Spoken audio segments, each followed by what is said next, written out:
What's going on, everybody? It's I, Jacob Moore, the self-proclaimed sports analyst. And I've changed my setup a little bit for anyone who noticed. I got the football helmets moved up to the third shelf. The StreamYard duck is off to the side here. The duck's got the front row there. Duck's got the front row of the show. We have a Toronto Blue Jays baseball bat signed by the 2001 team. Were they very good? No, but it's still a cool bat. And that's just how I roll. But I'm joined by the usual suspects. Lane is not in a different set this time. Usually every time we see him, he's in a different set. He's gone back to the OG set. It's Mr. Lane Dash and Dashco. But for people who can't see, he does have a different hairstyle. It looks very good. He does. He cut that hair. Now he's even more dashing. Give a kiss to the camera, Lane. Oh, yeah. Gorgeous, bro. Gorgeous. We're also joined by Chazzy 7.77.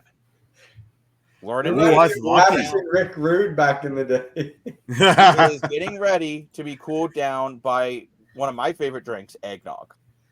And of course, last but not least, the man, even when he's cold in this house, refuses to wear fleece. Mr. More for your money. Woo! And we got an action-packed show today. We're going to talk about the CFL going into Week 10.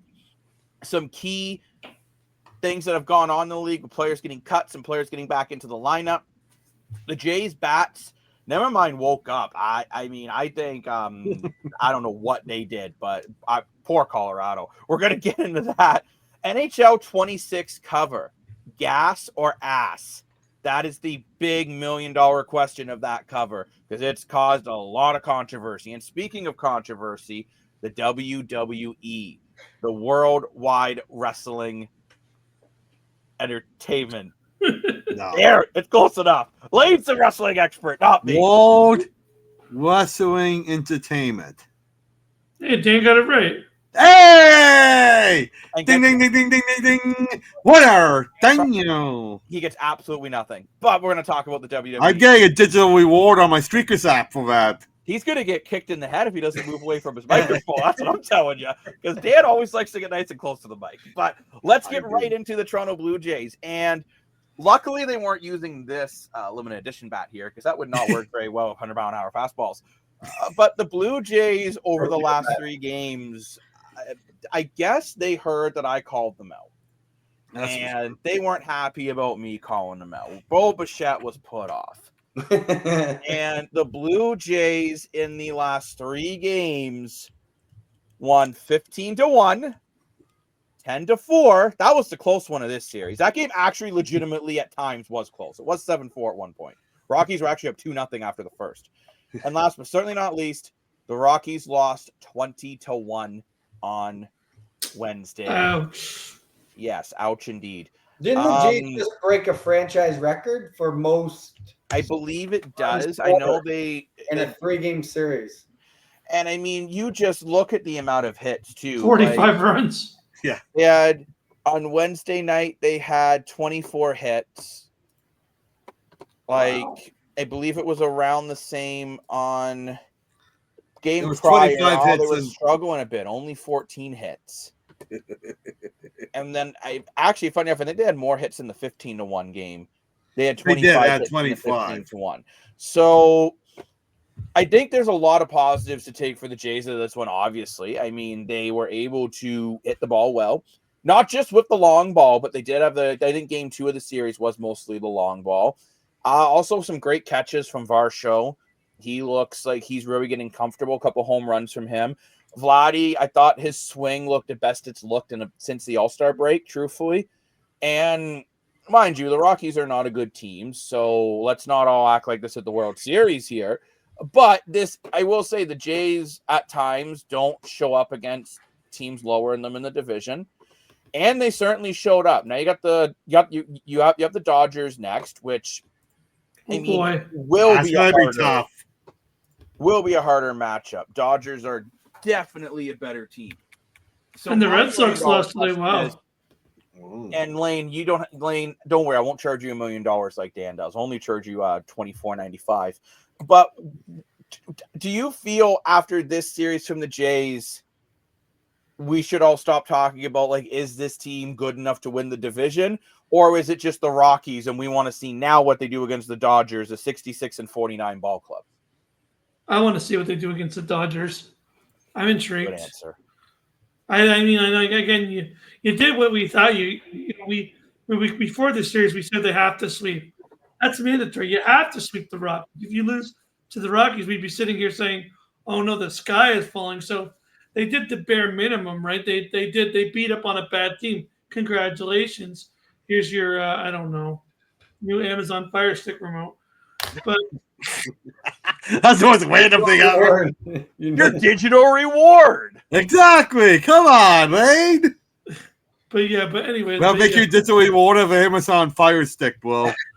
But That's awesome. at the end of the day, we expected them. That's if you're going to be a top club, you should be beating the teams like the Colorado Rockies. Now you got 2 series coming up in the Dodgers and the Cubs, who are really good teams. What are you going to do now? Are you going to go 2-4 and go back, or are you actually going to go maybe 3-3, split it, maybe a 4-2, or are you going to go by storm and go 5-1 here and really try to take the division by storm here?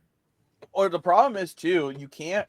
With the way the Red Sox are playing, the Jays have to keep winning series, right? Like the Boston Red Sox, and Lane is so frustrated about that. He just turns his camera off in disgust. But the Boston Red Sox beat up on the Royals. They did lose on Wednesday, but overall, won 2 out of 3 games versus the Royals. So the Jays were able to gain a game up on them.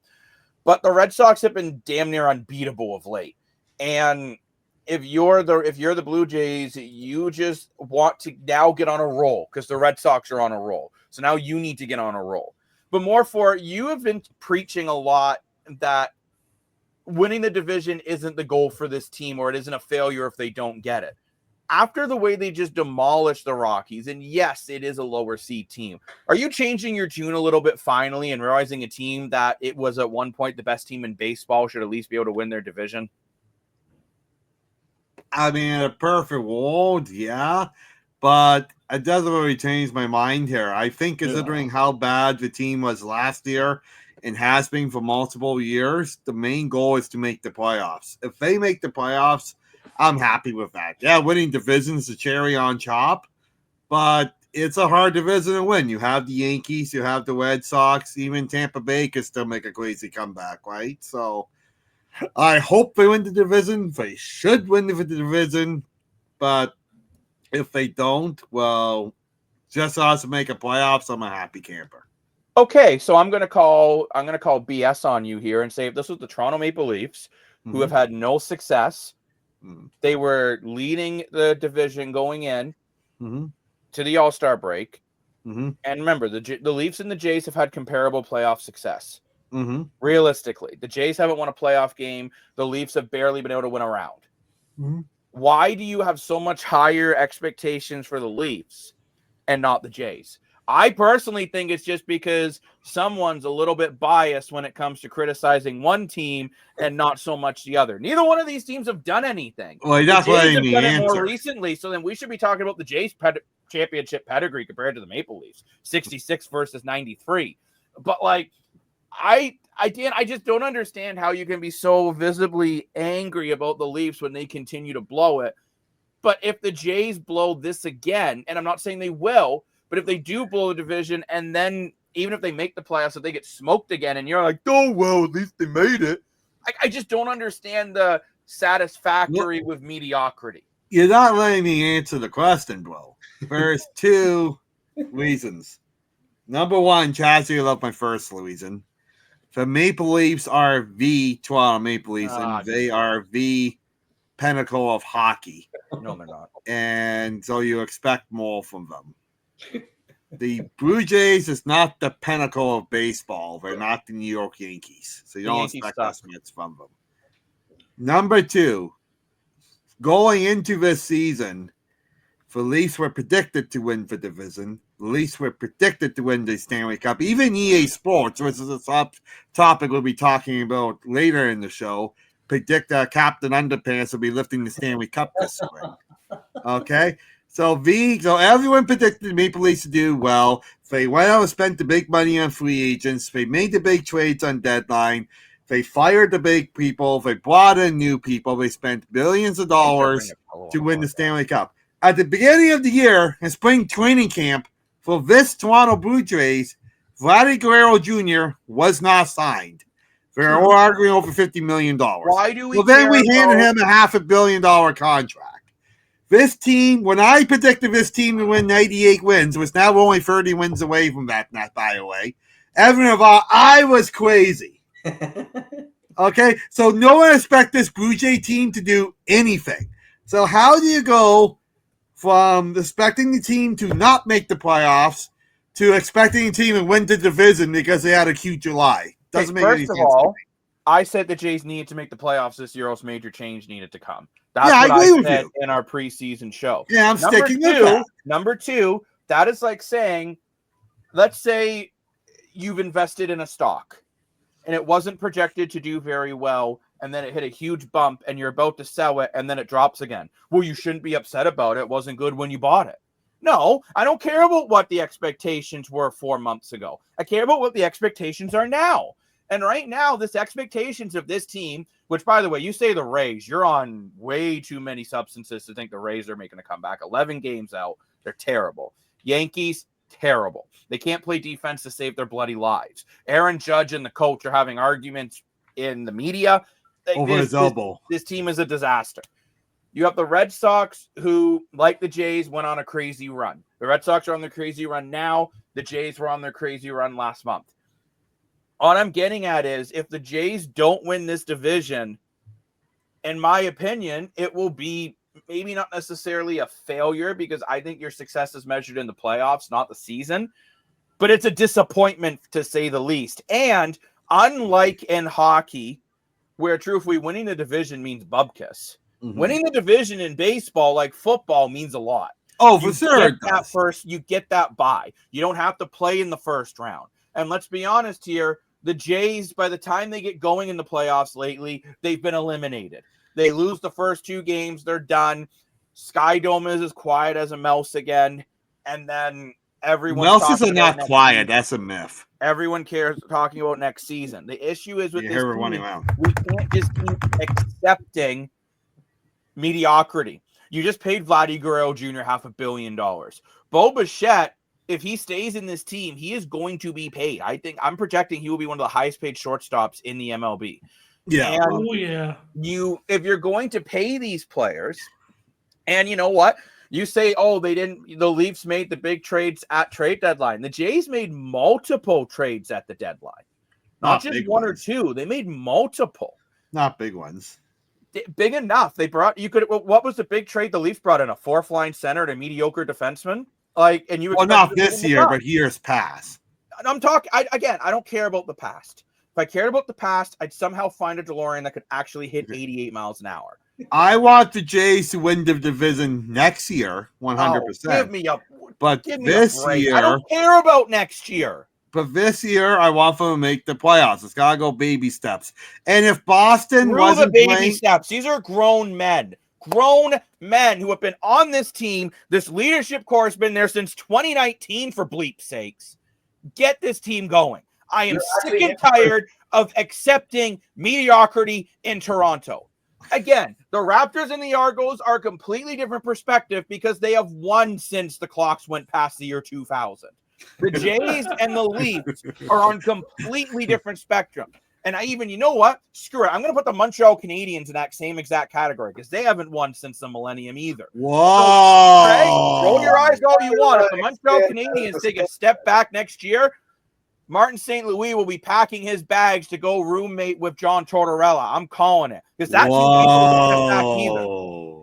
But I'm a different kind of sports fan. I don't accept mediocrity from a team that I've seen improvement. And we've seen gradual, even the Jays last year had their moments. Dan, you're talking about last year so much. They went on a couple winning streaks last year that put them back in the conversation, and then they blew it again.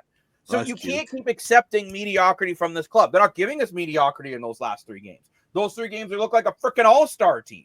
But now can they do it against another team that is comparable to them? I would say the Dodgers are comparable to the Blue Jays. Yep. And I'm sick and tired of people saying, well, the Blue Jays don't have the stars. Well, then why do we pay Vladdy $500 million to not be a star? Why are we going to make Bo Bichette the highest paid shortstop in baseball? Why do we go get all these new pitchers? Why is Alejandro Kirk an all-star? You can't tell me we have 2 all-stars, multiple former Cy Young winning pitchers, and say that this team is not expected to do anything. I'm sick of it. For once, grow a pair, admit that the Blue Jays need to do more, because enough is enough. I accept mediocrity from this club anymore. And you know what? If you talked to me a few months ago, because Dan likes to talk about the past, I would have been thrilled if they just made the playoffs. But they went on a crazy July. You can't go on a crazy July and then blow it all away because you just play mediocre in August and September. I have a theory. Oh, good Lord. This is one of my crazy sports ideas. Here's a quarter. Okay. So you say in baseball, if you win the division, you skip the first round of playoffs, right? Yep. The Jays are really good. They get a bad opponent, and we know we're going to win that series anyway. Whenever they want to miss the division and finish second to sell more tickets to playoffs, on a playoff game. All your pitchers' arms fresh. Damn, you're losing a bunch of revenue. That is one of the worst takes I've heard in my entire life. You may lose a couple starters too. Well, what do you think? Starters. What do you think is worse? What do you think is worse? I think it's worse losing to make more revenue or to make it legal to sack the field goal kicker to win. Honestly, I prefer you being allowed to be able to tackle the kicker, because at least I can somewhat understand where the hell your head's at. Yeah, that's a good rule. My team to lose. Because, Dan, you got to realize, in any team, especially at a wild card, you only got to win 2 games. Look at the White Sox. If the White Sox faced the Jays in the wild card, we'd be eliminated. Yeah. That's terrifying with a best-of-3 series. And a best-of-5 or a best-of-7, more than likely, the depth of a good team will beat a mediocre team. I'm not saying I would do it. I'm just saying if I'm a business owner here. Right? If I'm selling 41,000 tickets a day for the Rogers Center, and I can jack up those prices even higher for a playoff game, we were just talking about this. Why am I going to sell a wild card ticket in 500s, at least $200 a pop? If I'm selling for $90 for game 107 in the regular season, I simply get $200 a pop for the wild card easy. And then how many slices of pizza am I going to sell on hot dogs? Like, we're talking millions of dollars here. No. What we're talking about pay Bosset and Gladdy somehow. What we're talking about is the Jays getting into the wild card, potentially losing the wild card, and attendance being dropped by 60% going into next year. So it's no more hot dogs. There is one part if this team blows it again, the attendance will tank next year. There is one part of Dan's argument I'm surprised he didn't make, and he actually could have made this argument, is that teams that usually get a bye, most of the time, suck the next time because they're off for a week, and then the teams that are battling to make it in get red hot, and now you've been sitting for a week twiddling your thumbs going, well, who are we going to play? And then by the time you get in there, there's a team on a hot streak, and you haven't even pitched a pitch yet. And I wonder if that's a bigger thing in sports. We see this sometimes in the NFL and basketball, these teams that kind of, we saw it last year, some of these higher echelon teams that get these first-round buys, they don't do so hot because they've been sitting around for 4 or 5 days while the other teams are get their chemistry going and get on a bit of a run here. Thank you, Mr. Dasko. I appreciate the support. I'm just saying I'm surprised you didn't make that argument. Well, I'm surprised I'm here on this earth, but here we are. I'll go on the other aisle. We don't need players throwing games. We definitely don't need to be talking about owners throwing games. I'm not saying a flow game. I'm not suggesting that. For added revenue. And I'm not saying I would do it. I'm just saying worst case scenario, you don't win the division where you weren't expected to win anyway at the beginning of the year, and you make an extra few $1 million to pay your unrestricted superstar free agent. I kind of think it makes sense. You have the analyst going now on the bandwagon. He's going up to the middle of the bandwagon now, feeling nicely comfortable that he's expecting a division now. No, but Craig, I expect the division because of the play. No, and I get it. I'm with you. Right? And you expect this team to I expect division. And if they don't win the division, they better get out of the wild card. Yeah. Oh, yeah, for sure. If not, you're going to see a Bo Bichette, Mitch Marner situation yet all over again, where you potentially lose a stud for nothing. And which, by the way, I think they're making the right decision by holding off on signing them. But Because if it doesn't happen, I could see him not returning. I will say though, the Blue Jays finally have a much better run differential after the series against the Rockies, and I would hope so. Run differential. So now the Yankees play-by-play guy doesn't have as much to squawk about, which the Yankees have a plus 88, so it's getting closer. So I have a question about the run differential. Then Lane always tells me I can ask any question I want about. Lane has instantly regretted that. So here's my question. Let's say, hypothetically speaking, we talk about the Jays possibly tanking and then where Sox catching up to them. Hypothetically speaking, if we're at a game 164 and there's a tie for the division, do we play 165th game or does the tiebreaker was broken by one scored? No, the tiebreaker's first broken by the season series, and if that was another tie, then it would go by run differential. So but the Jays have already won the season series over the Red Sox.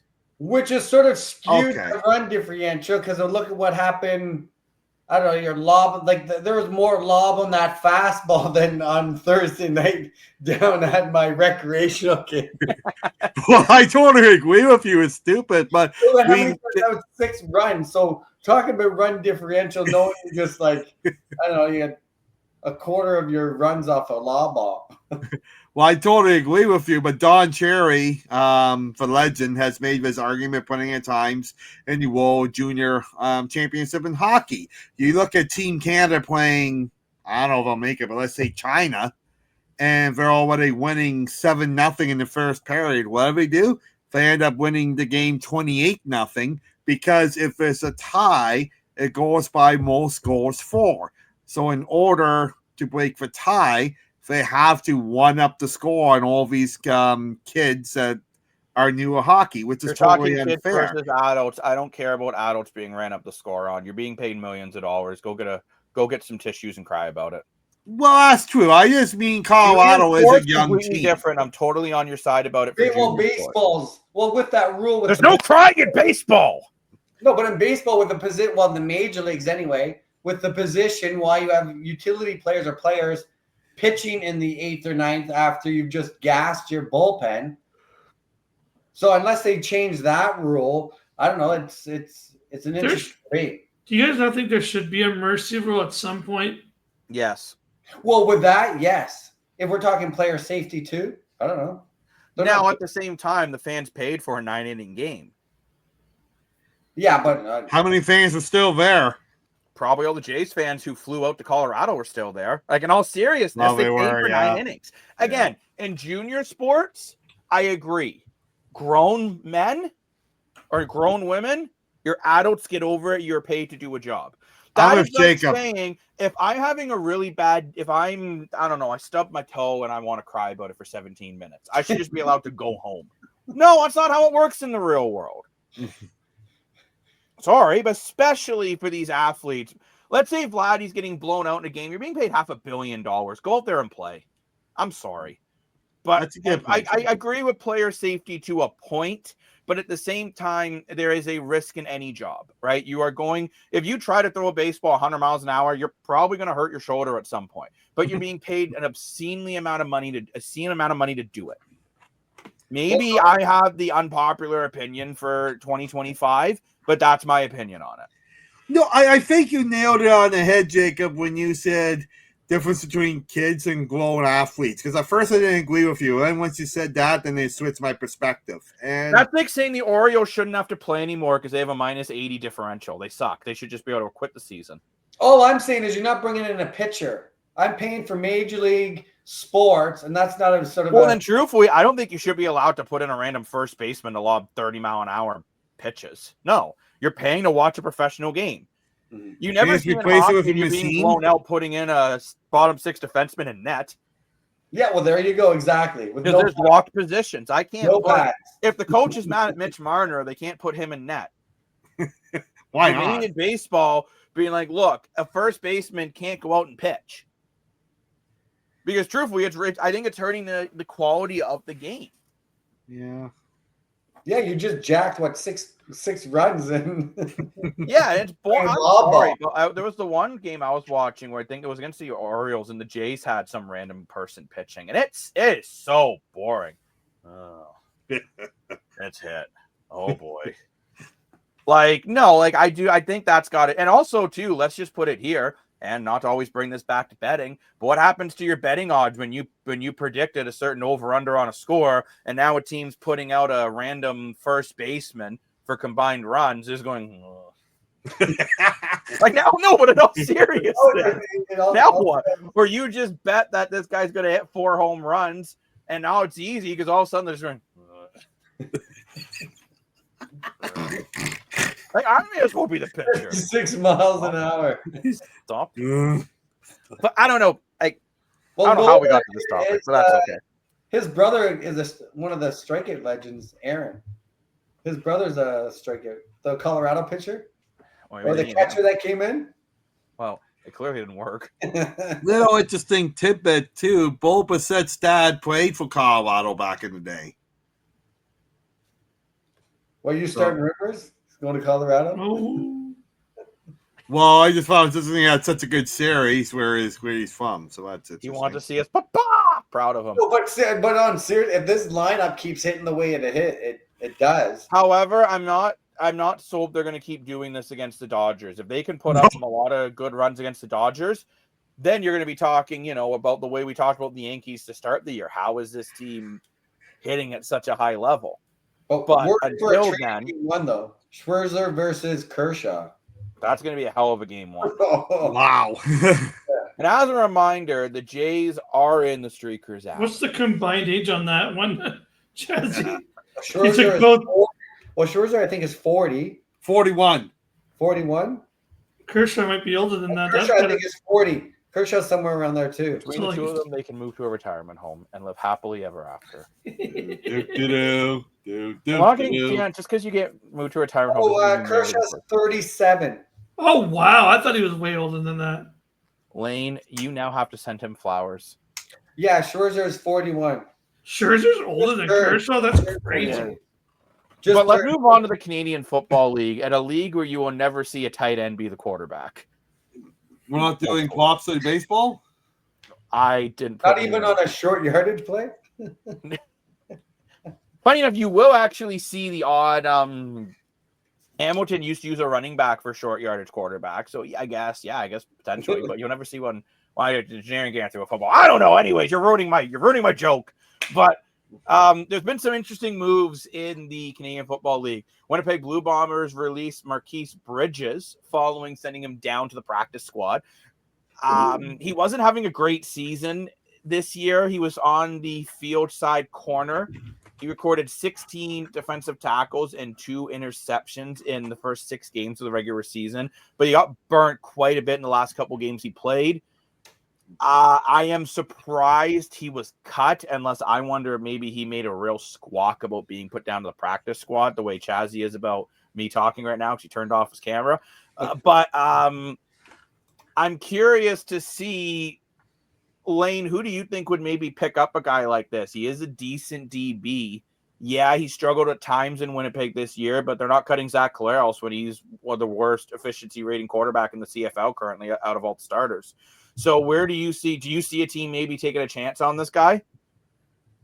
Of course, you never know, right? Like, you got to look around the league, like maybe Edmonton, if you can help out in Edmonton there. Edmonton's looking for any kind of help, but maybe on the top end, maybe, Hamilton wants to bolster up their defense going into the playoffs. Maybe a team like Montreal, who knows they're going to be struggling on the offensive side, so maybe to keep bolstering up that side. So we'll see. There's going to be some teams, you got Toronto. I think the BC Lions would be someone that would love to grab this guy up. Yeah, that's a good point. BC Lions secondary has been burnt quite a bit besides the pick of the century.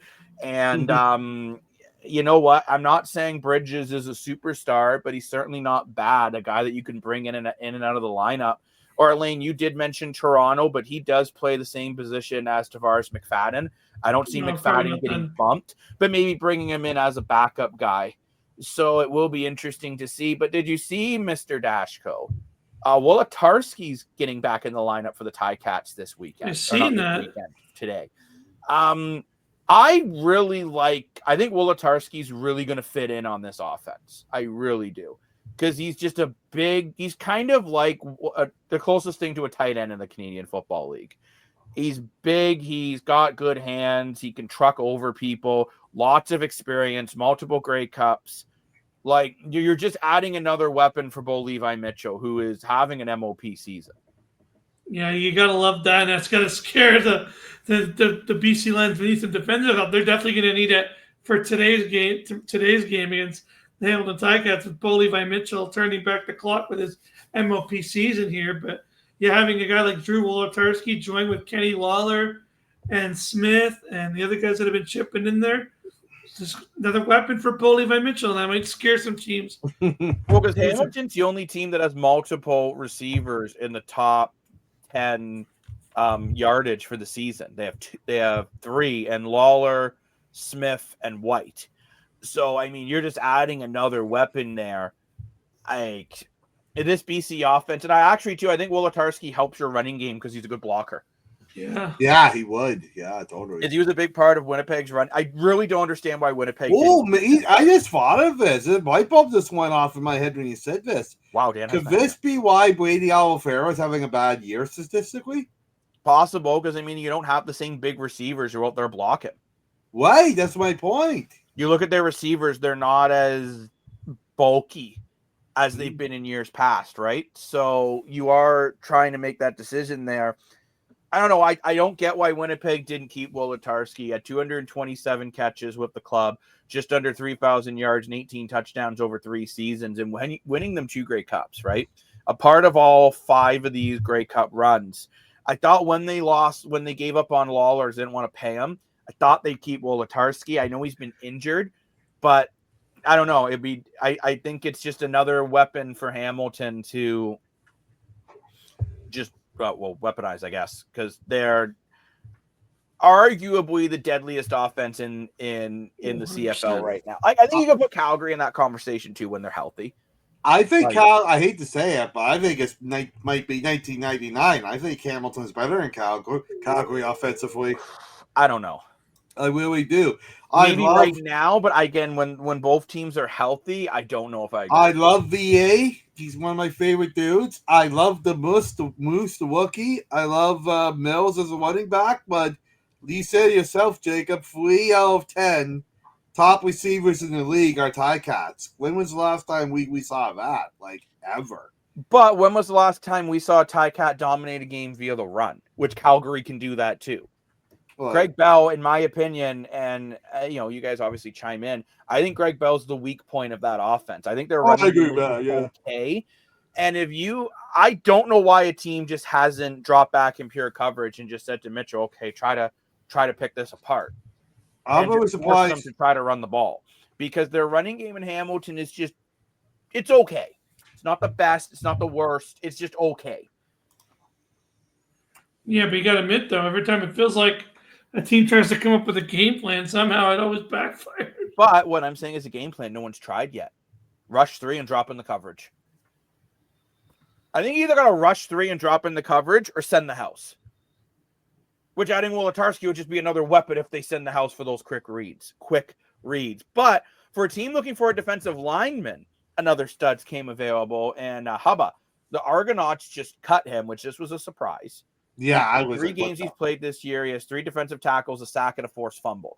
Now, him and Chatfield play the same spot in the defensive line, and I think that's kind of where it came down. Chatfield's playing incredible. And he's playing incredible, but are you surprised the Argonauts didn't want to keep some depth in this defensive line, or you think it's because they've added some veterans in that O-line and maybe they just needed to balance their cap out a bit? I guess it is all because of the cap, but you take the cap out of Concrazen. I hate to say this, but nothing the Argos did this season made any sense. I mean, you let go of carrying Kadeem Carey, who was over 1,000 yards last year. You signed Kevin Brown, big free agent splash. Then you let him go. You have 2 good defensive lines. You keep one. You let them go halfway through the year for no reason. I I don't know. You let go of your backup quarterback, and now Nick Arbuckle, as much as he's leading the league, second in the league in yards, which is great, he's had some great moments.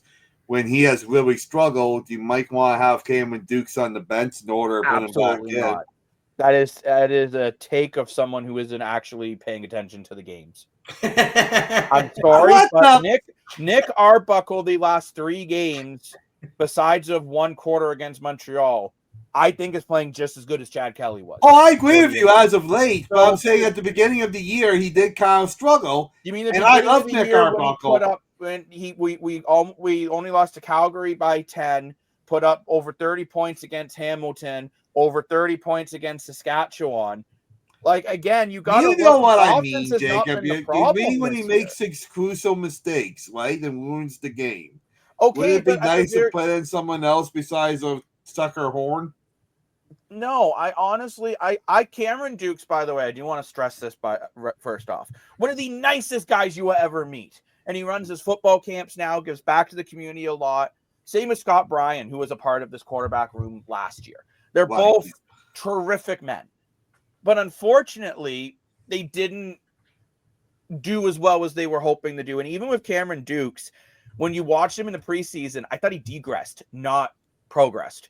And I get that. To say that they would be winning with a quarterback that struggled to make a pass over 10 yards. Oh, we saw that with, I'm sorry, but to Montreal fans, we saw that with McLeod Thompson last week. Yeah. You cannot win. We see that with Trey Ford in Edmonton versus Cody Fajardo. I know they're 0-2 under Cody Fajardo, but the offense is looking night and day. Mm-hmm. And interesting enough about that, I shared it with you guys in the group. I don't know if you've noticed, all the Edmonton marketing has swapped Ford out and put Fajardo in. Yeah. So I think this is a permanent. We may have seen Trey Ford take his last snap as an Elk. But and that's what I called on the island a couple of weeks ago. I said maybe Trey Ford needs a new start. Everyone thought I was crazy. But I do think you're crazy by saying all the guys Toronto gave up, because all the guys Toronto gave up are not having good seasons. I get that, but no, you don't. Friday, right?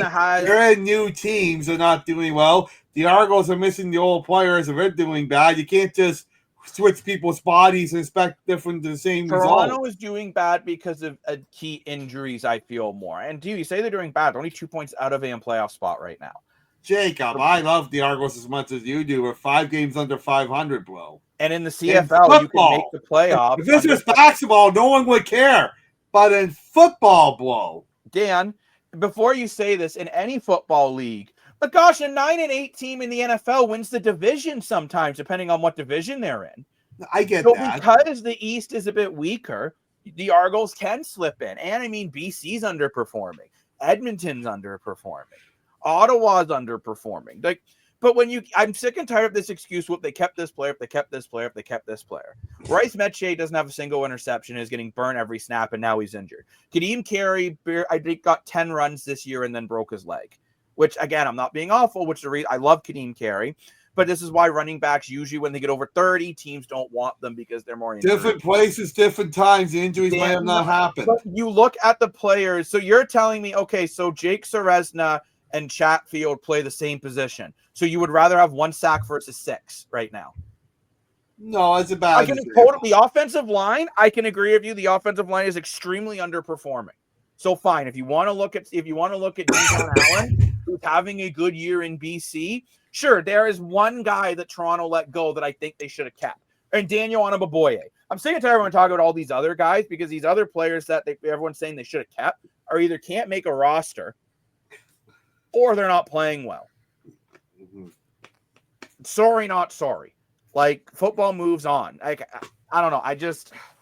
And honestly, I think it's the same thing with cutting this veteran in the MD line. They know they need to fix the offensive line. The D line's either got the second or third most sacks in the CFL. The offensive line has allowed the second most sacks in the CFL. So something you need to move money around. The only team that's allowed more sacks is Edmonton, and that's basically because Saskatchewan murdered Fajardo that one game. Arbuckle was getting sacked on average 4 times a game. Oh, I know, it's ridiculous. You're blaming Arbuckle. Maybe this is why they're terrified to put Chad Kelly in. on a leg that isn't really at 100% with an offensive line that can't protect to save its life. Maybe Arbuckle wasn't throwing as many picks or fumbles if he's having more than 2 seconds in the pocket. I guess we can see if this move makes sense or not, depending on who they get to replace him. Well, they've already brought in some veterans on the offensive line last week, right? So I do think that I like these decisions, but I am curious, and this isn't in the script, but I'm just going to throw it out here anyways, because Lane did mention it. Do you think the Tiger Cats brought in Kevin Brown because they're not over the moon with Greg Bell? 100%. Yeah, that was impressive. You're just like, I don't even think about it. No, Kevin Brown wasn't really clicking in Toronto either, but I could see why Hamilton took a risk on him. I was going to mention that too, even though it wasn't in the script, because I think I'm talking and putting it in script. I think it's a key move. I think Kevin Brown is like, I hate to say this, but as an Argo fan, but I'm feeling Kevin Brown might be the missing piece of the Hamilton Ticats. I think it's that big of a move. And I think even people like Jacob are just kind of overlooking this move. And I think this is a drastic, massive move. You have the best offense in the league. One position is missing as running backs. What do? Okay, you bring in MLP running back for nothing. This is a brilliant move. But again, the Argos did these things so they could clear cap room to bring in like Ryan Savor on the offensive line, who's a veteran. Actually, Chazzy, you might recognize the names. He was on the Ticats last season. I mean, not the Ticats last season, the Stampeders last season. Now, I am curious, though, too. We are seeing in Winnipeg, Zach Collaros is back, and so is Stanley Bryant. They're both practicing full. Do you think, Chazzy, that could make a difference when they're doing their final game against Calgary? Are you expecting Calgary? We're going to break the down into more of the games, but do you think Calgary's going to be changing their game plan up a little bit with Stanley Bryant back in the lineup, the leader of that offensive line? Oh, they're going to definitely have to change something up after the last couple weeks. Get that defense ship ready. And then is Vernon Adams back this week? Yes, sir.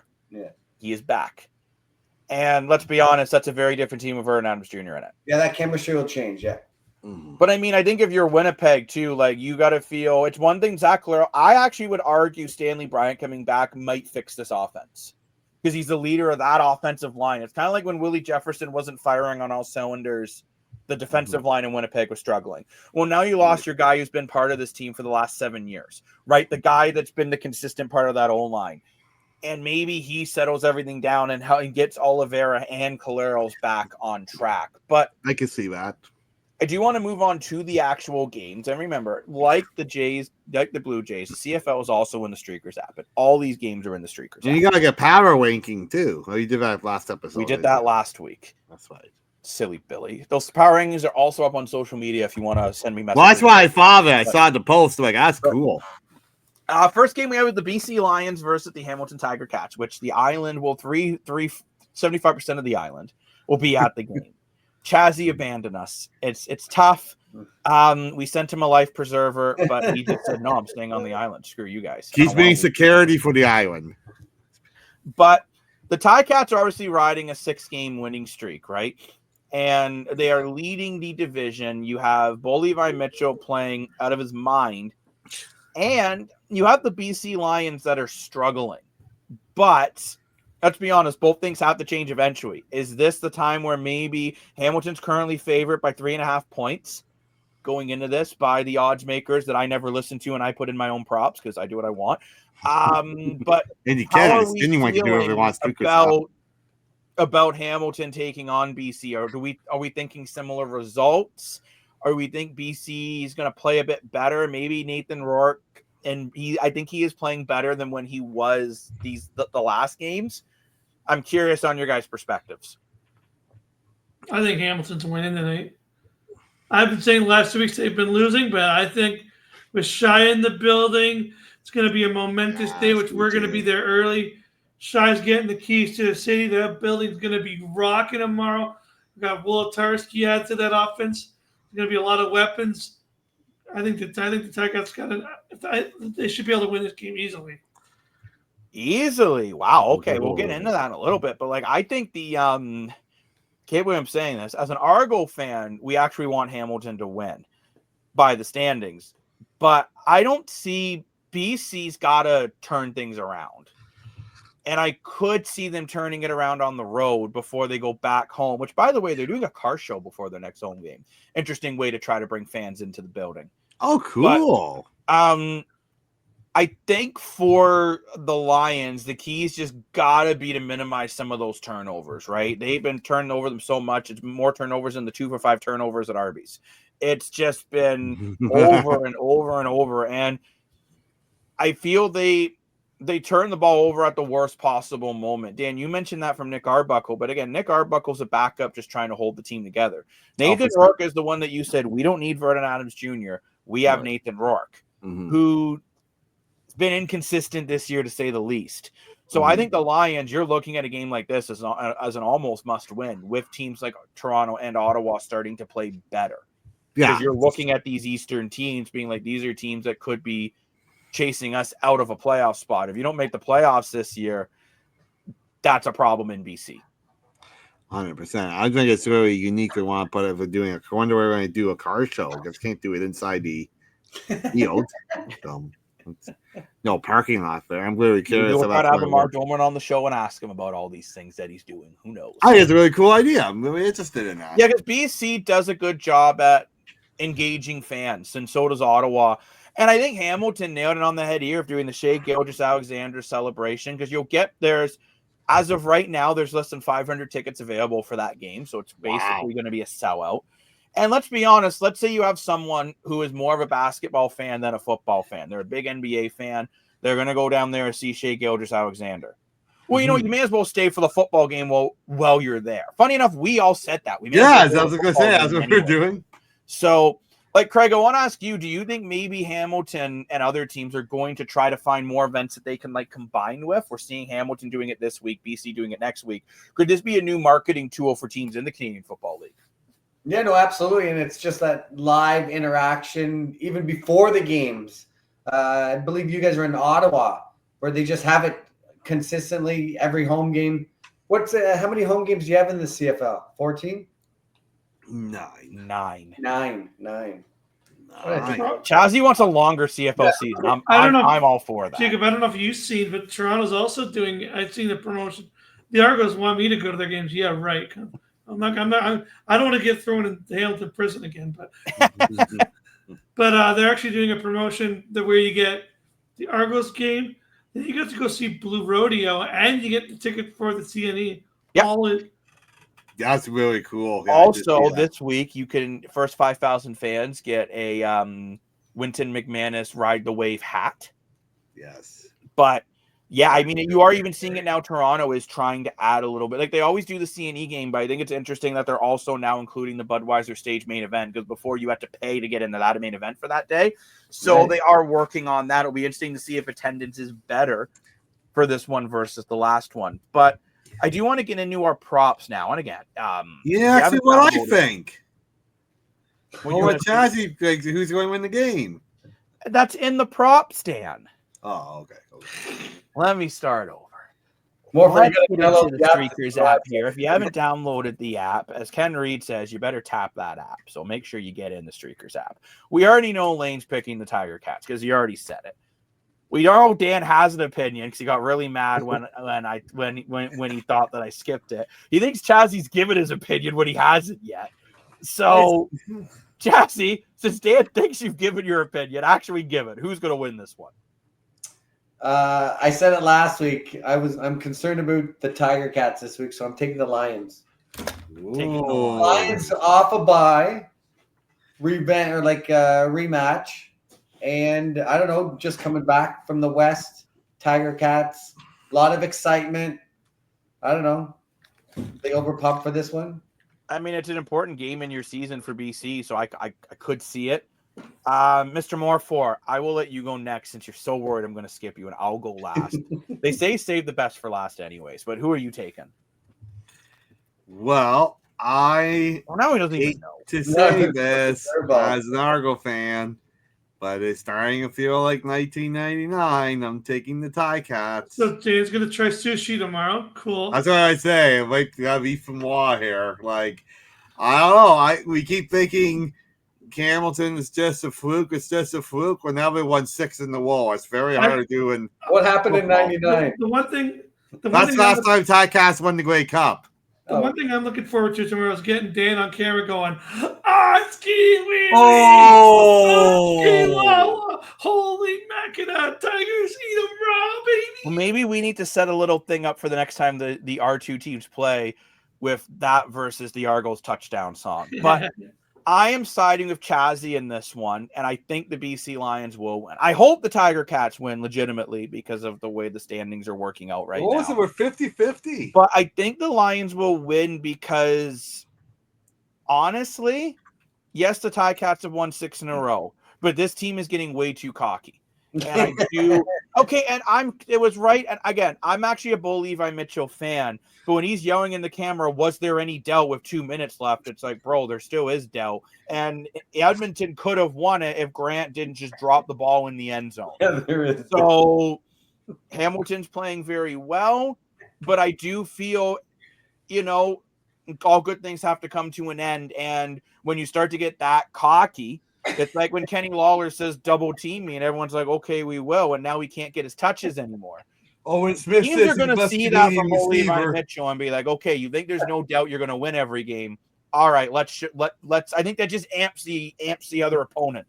So for that reason alone, I'm taking the BC Lions. And I think James Butler is going to have a hell of a game going against the Ticats in Hamilton, as he was very frustrated with the way he was just pushed to the side there after actually playing some pretty good football. But I want to get into our props now, which is the part where Dan's going to be afraid I'm going to skip them, but I'm not. And I'm going to start off with Mr. Dashko. Mr. Dashko. Kenny Lawler has been basically muted as much as when Dan's about to say something that I don't want him to say. So will Kenny Lawler be able to get out of this slump and put up at least 80 yards? I'm going to say no. You think BC's going to keep doubling them? I think just think, maybe Hamilton will get Woltarski in there. They're going to keep using Smith. They're going to keep using White. I think they kind of want this now because now they can kind of use their other weapons here. I think Hamilton's kind of created kind of a trap, being like, okay, put it on Lawler. We'll just start Smith, and you got Woltarski. Now you got White. Those 3 players are doing well. Now you added Kevin Brown with Augustine. Maybe they get a bit of a running game. So I'm going to say no. Interesting. Wow. I'm actually, you know what? I disagree with you. I think BC will win. I think Lawler's going to get at least 80 yards. But Mr. Chazzy, for the Lions to win, I think Nathan Rourke has to be a bit more consistent. 275 passing yards and no interceptions for Nathan Rourke.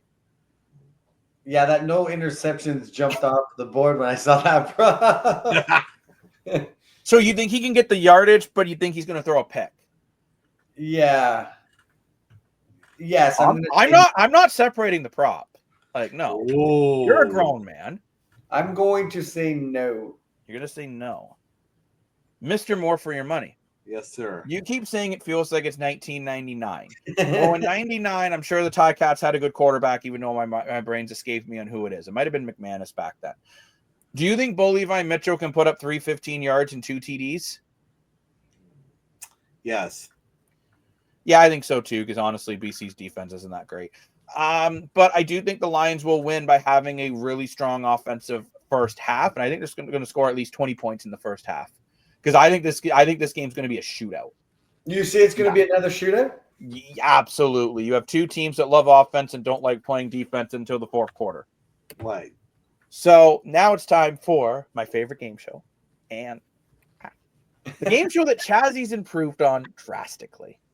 Drastically. Don't whisper that in Lane's ears. But let's get into this. 57 points. Yes or less. Lane, yes. Starting with you. Lane wouldn't even let me say his name. He's just excited, like, yes. Mr. High scoring. More 4. Yes or less. 57. Yes. I'm going to say less. Yes, Whoa. It's going to be a gong show, but about 55. Oh. Is where I'm setting it at. Mr. Chazzy 7.77. Yes or less. 57 combined points. Here on the Hollywood Square set, we're going with the top line. Yeah, less. 50-50 here yet again. Top versus bottom. Not going to make a joke about that. Let's move on to the Elks. Come on, Lane. Give me props. Let's move on to the Elks versus... Wow, you two are on coordinator. Let's move on to the Elks versus the Alouettes. By the time you're seeing this, there will be a short posted up on our social media about how this could be a chance for the Elks to be an underdog and get a win. Both teams this year have really struggled offensively, but I think the big difference is since Cody Fajardo came into Edmonton He's looked good as the starter, this offense has looked alive. So it has. And you have Montreal that in theory their defense is elite. Right, and that's what everyone's saying from Third Down Nation. That's not me taking a shot at Third Down Nation. Love those guys. But all of a sudden, this quote-unquote elite defense is looking kind of suspect. So I think this is one where Edmonton could maybe surprise everyone and get their second win of the year.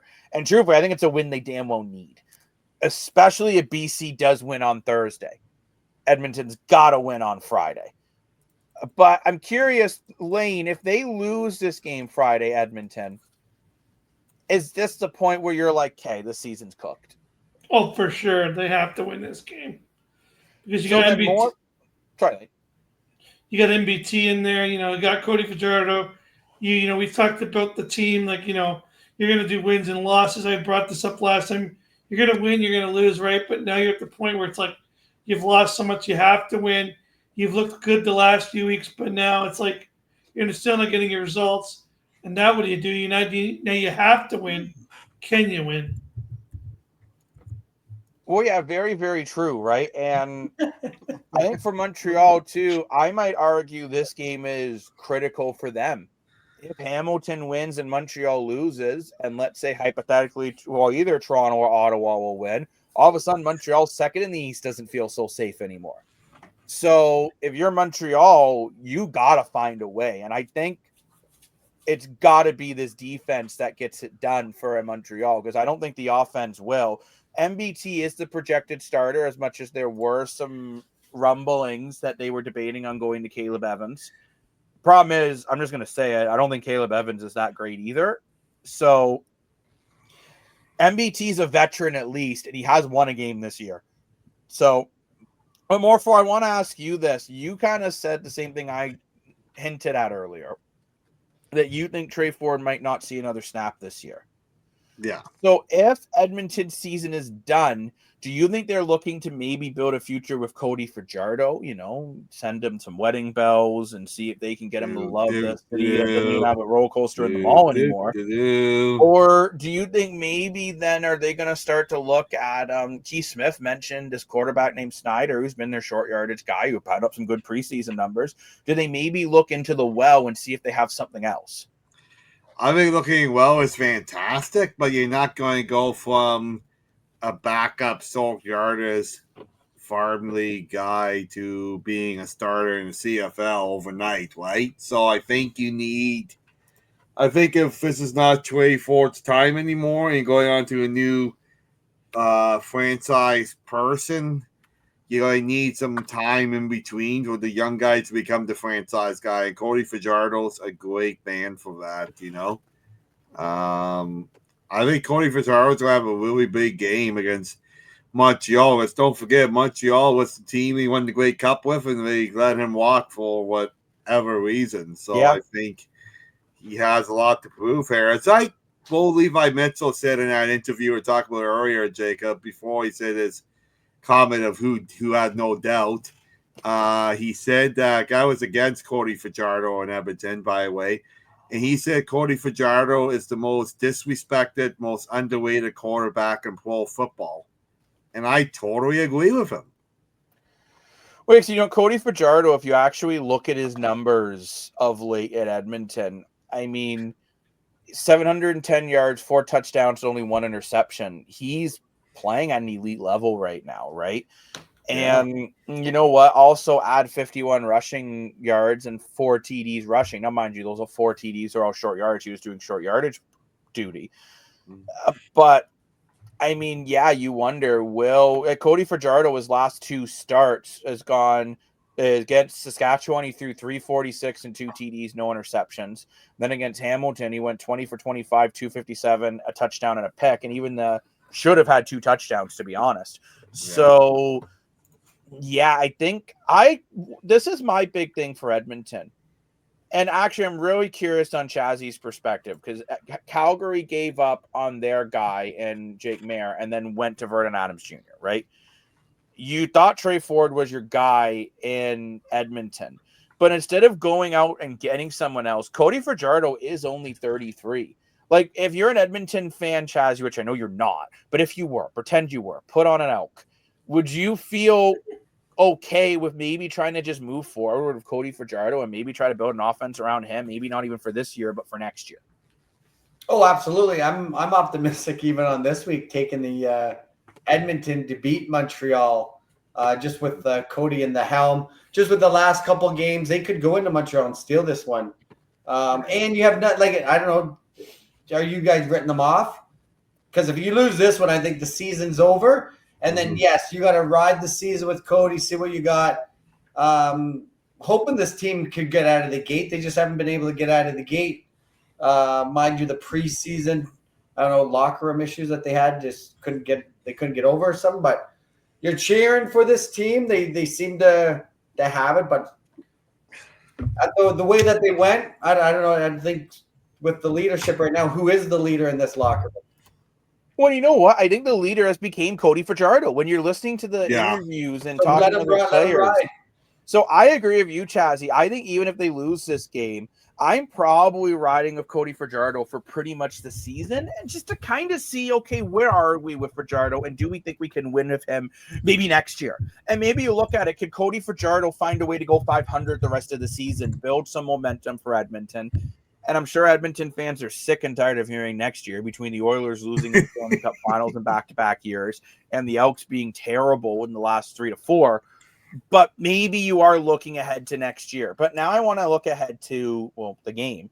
We already know Craig's picking Edmonton because he just called it out. Dan's probably afraid I'm going to skip him again. I didn't say that this time. Lane might just all of a sudden just say, well, Mitch Marner doesn't deserve it to win, so both teams are going to lose. I don't know if Marner's a CFL fan. He was seen at a couple Argo games, actually. But he is seen at Bills games, too.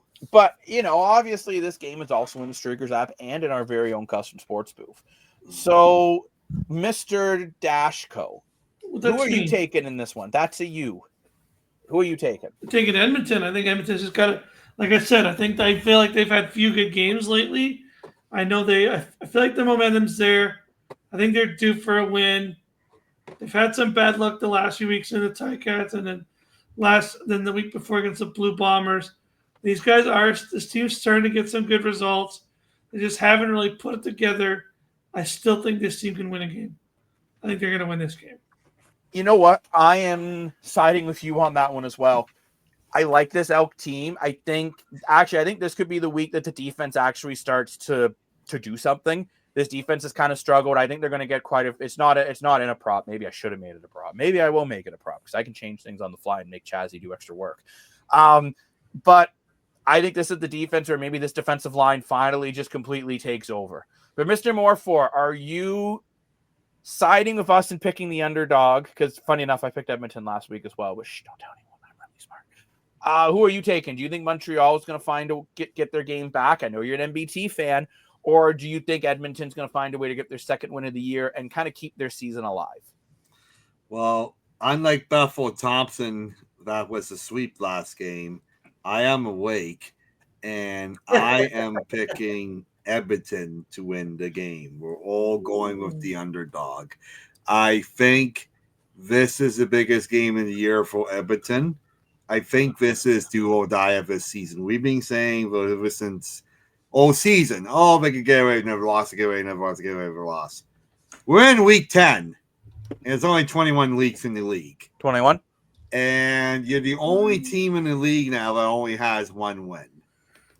And I really think something's got to get done here. So to Keith Smith in the Pick'em League, who I know is a huge Trey Ford fan, but I predicted Hamilton and Edmonton in the Pick'em League, and I might pick them in the Streakers app too. So make sure you join the Pick'em League too. You can find them on Facebook, and soon we'll be in the Streakers app. Absolutely. Now let's get into our props, and I might add a fifth prop. Chazzy, can I add a fifth prop? Absolutely. Yay! I'm like London Tipton for any millennials who remember that reference. Chaz, you're not a millennial, are you? You're too old to be a millennial, right? You're not a millennial. Me? Are you Chazzy, Dan? Oh, yeah, sorry. Good Lord. I want to be Chazzy so bad, I think I am him. Look at him, he's gorgeous. The good thing is, Chazzy, you're not the generation that tried eating laundry detergent. Yes, millennials did that. Well, let's get into these props, and I will announce the fifth prop to everyone as a surprise. Surprise noodle activated. But I'm going to start off with Mr. Moore for your money, because he's mad that in the group chat I told him to wake up when his eyes were asleep, but he looked like he was about to go to dreamland. No, I wasn't. Do you think McLeod Bethel-Thompson can throw at least 200 yards against Edmonton? I'm going to say yes, because he did play against Edmonton last year. I think Bethel-Thompson, he is a veteran quarterback, and he was sweeping last game, unlike me, who I'm awake. I think Bethel-Thompson is going to come back and have a very good game. I think this game could be close, but I think Edmonton's going to win. I think Bethel-Thompson's going to have a good game. Disagree with you completely, and going into my prop that's surprising you, you'll see why. Mr. Dashko. Yes, you. Yes, indeed. Cody Fajardo has been able to hit over 250 yards in both of his games. Do you think he can do that again and hit 275 yards at a touchdown? Montreal's defense is good. Wasn't good last week. It was DO double dog poop. I'm gonna say yeah. I agree. Against Mr. Lemon, we must. Okay, hold your bets, everyone. But let's move on to Mr. Chazzy, 7.77. He hasn't had an update yet during this episode, thank goodness. I can read numbers on the fly. Will Montreal be able to keep Edmonton to under 18 points in the first half? I actually think Edmonton's offense might be buzzing in this one. So what do you think, Chazzy? 18 points in the first half. I'm going to say no. I think they're going to score. I think they're going to score. So that I will take the last prop that I put in the script anyways and say the Edmonton Elks will get a combined 120 yards rushing. I thought their running game looked better last week. Really? I know this is a good defense in Montreal, but I'm going to say this. I think they're going to be on the field a lot because I don't think MBT is going to move the ball downfield, man. And if he's not going to be able to move the ball downfield and they're going to be multiple 2-and-outs, that defense is going to be gassed, not the good kind of gas for all you Gen Zs who use those cool, slick terms. Yeah, I think 120 combined rushing yards. But before we get into my favorite game show, which I can see Lane is so angry, looks like he's going to eat the camera. He's like getting. Let's send me a rivalry on that one. I will.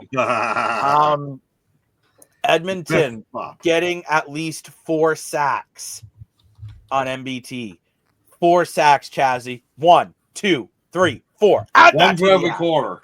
And I'm going to say yes, they will absolutely get 4 sacks in this Really? game. Wow. This is the game that this defensive line is finally going to realize they're allowed to hit the quarterback. And when they do, MBT, who isn't mobile, is going to be hit a lot. Just quickly, yes or no? Do you guys agree with me? No. Lane says no. Dan?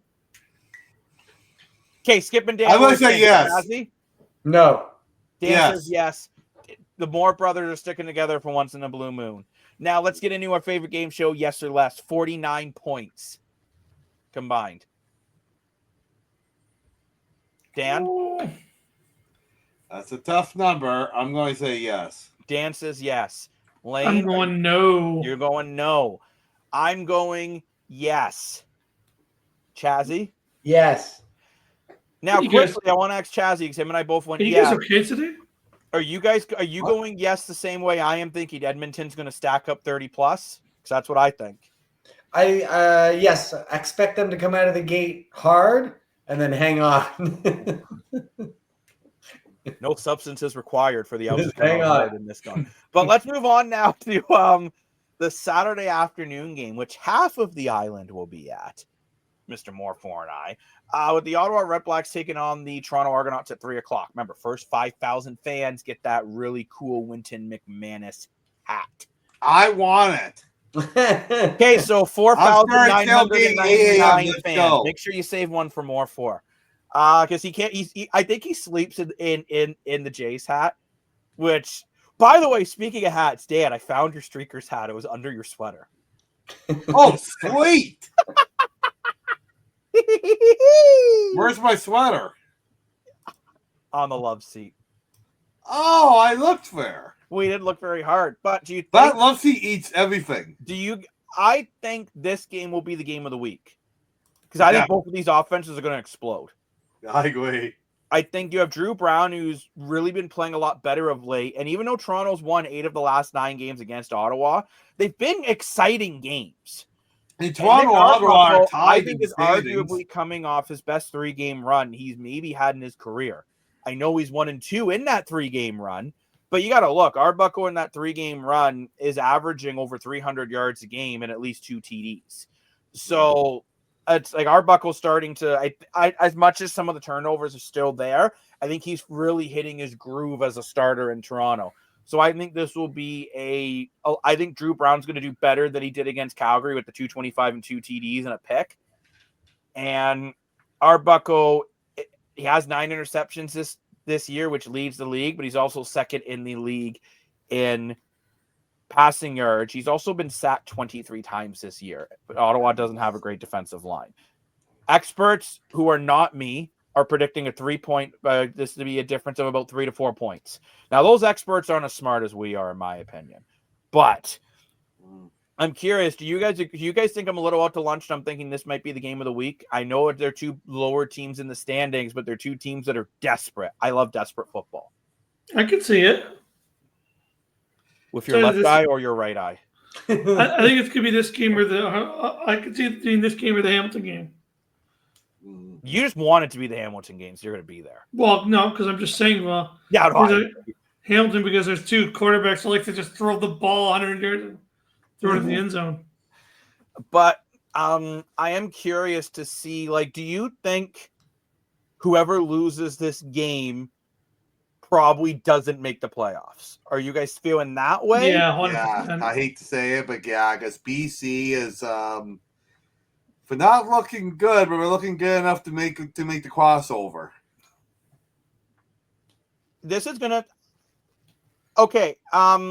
yes and no on this one for me, and I'm gonna explain why. This game's more important for Ottawa, and Ottawa's got to win and win by a bigger differential than Toronto did. Because Toronto won the first one. They only for the season series could be really important for these 2 teams. Right. So if Ottawa can find a way to win this game, I guess it's critical for both teams, in all honesty. And I do feel if Toronto loses it, my confidence drops about another 20 to 25% of this team making the playoffs. If Ottawa loses it, I think they're cooked, just because then they lose the season series. Right.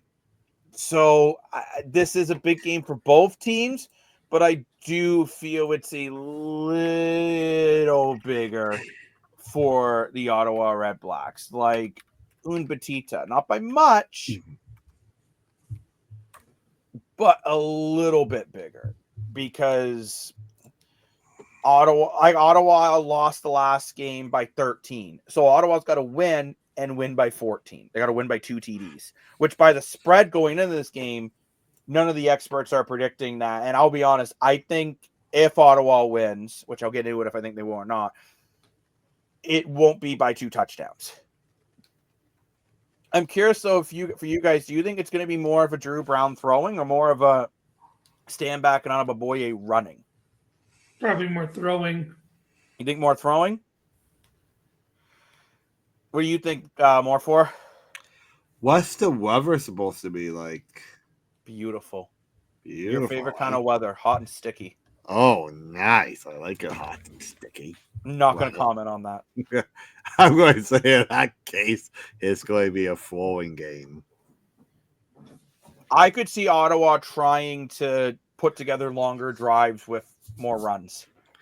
Yeah. Because they did that more last week against Calgary, just trying to keep Calgary's offense off the field, although then Walker would just throw an interception and put Ottawa. His former team. So that's why I think this game Ottawa may try to run the ball a little bit more. Oh boy. But I do feel this is the game for either one of these teams. If you win it, it certainly puts you in the driver's seat to at least now just got to beat BC. Right, yeah. Where if you lose it, again, for Ottawa, if they win, they got to win by 14. So that's where it gets a little. But again, still, even if Ottawa wins it not by 14, they jump ahead of Toronto, which again puts them in the driver's seat for it. I don't know I can't remember if Ottawa's played BC already this year. I think they have, BC. And I'm pretty sure BC won it. That's what I'm thinking too. I'm just double checking. And they have not played BC yet. Oh, they play them back to back in September. So again, it'll be interesting to see there, but you feel for either one of these teams, you got to find a way to put it together. Both teams are playing better football of late, and this has got to be the one. And for the love of God, if you're Toronto, do not allow a special teams touchdown against. Please. I'm begging you. I will wash your car for a month. I will make Dan run around BMO Field in Toronto Argonaut leggings if you don't allow a touchdown. I'm kidding. I won't make Dan do that, and I'm not washing anyone's cars. But at the end of the day, still, I desperately feel Toronto special teams group has to put it together after, especially that last game, because that last game was 100% brutal from that special teams group. Like you're getting good jobs from your kicking team of placing kicks in the right positions and things like that, but the touchdown runs that are coming against are not even hard.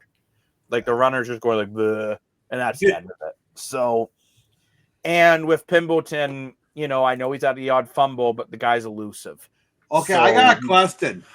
Between your blur and blur, which is faster? The one return against the Toronto Argos or a Colorado Pitts? Well, it depends if it's thrown by their catcher. That's what I'm saying. Because you said that the pitching from the first baseman was bleh. And then you said the running game against the Argos were bleh. So which one is the faster? Bleh. I don't even know how to answer that, so I'm just going to say tomatoes. What? Okay, Tomatoes. What do you think, Chazzy? Which one's the faster? Bleh. No one knows how to answer you more. Lane? Lane just looks disgusted. I'm here. Really?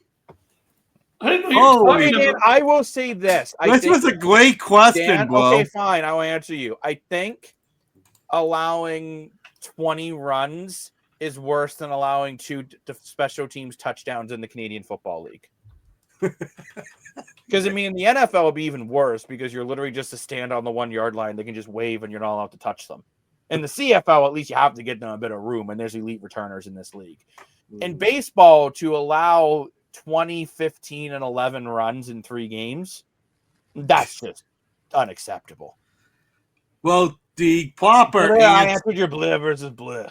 The proper answer is on Albus, the Colorado first baseman was throwing about 56 miles per hour, and the running back in a CFL game runs around 30 kilometers. Kick returner, not running back.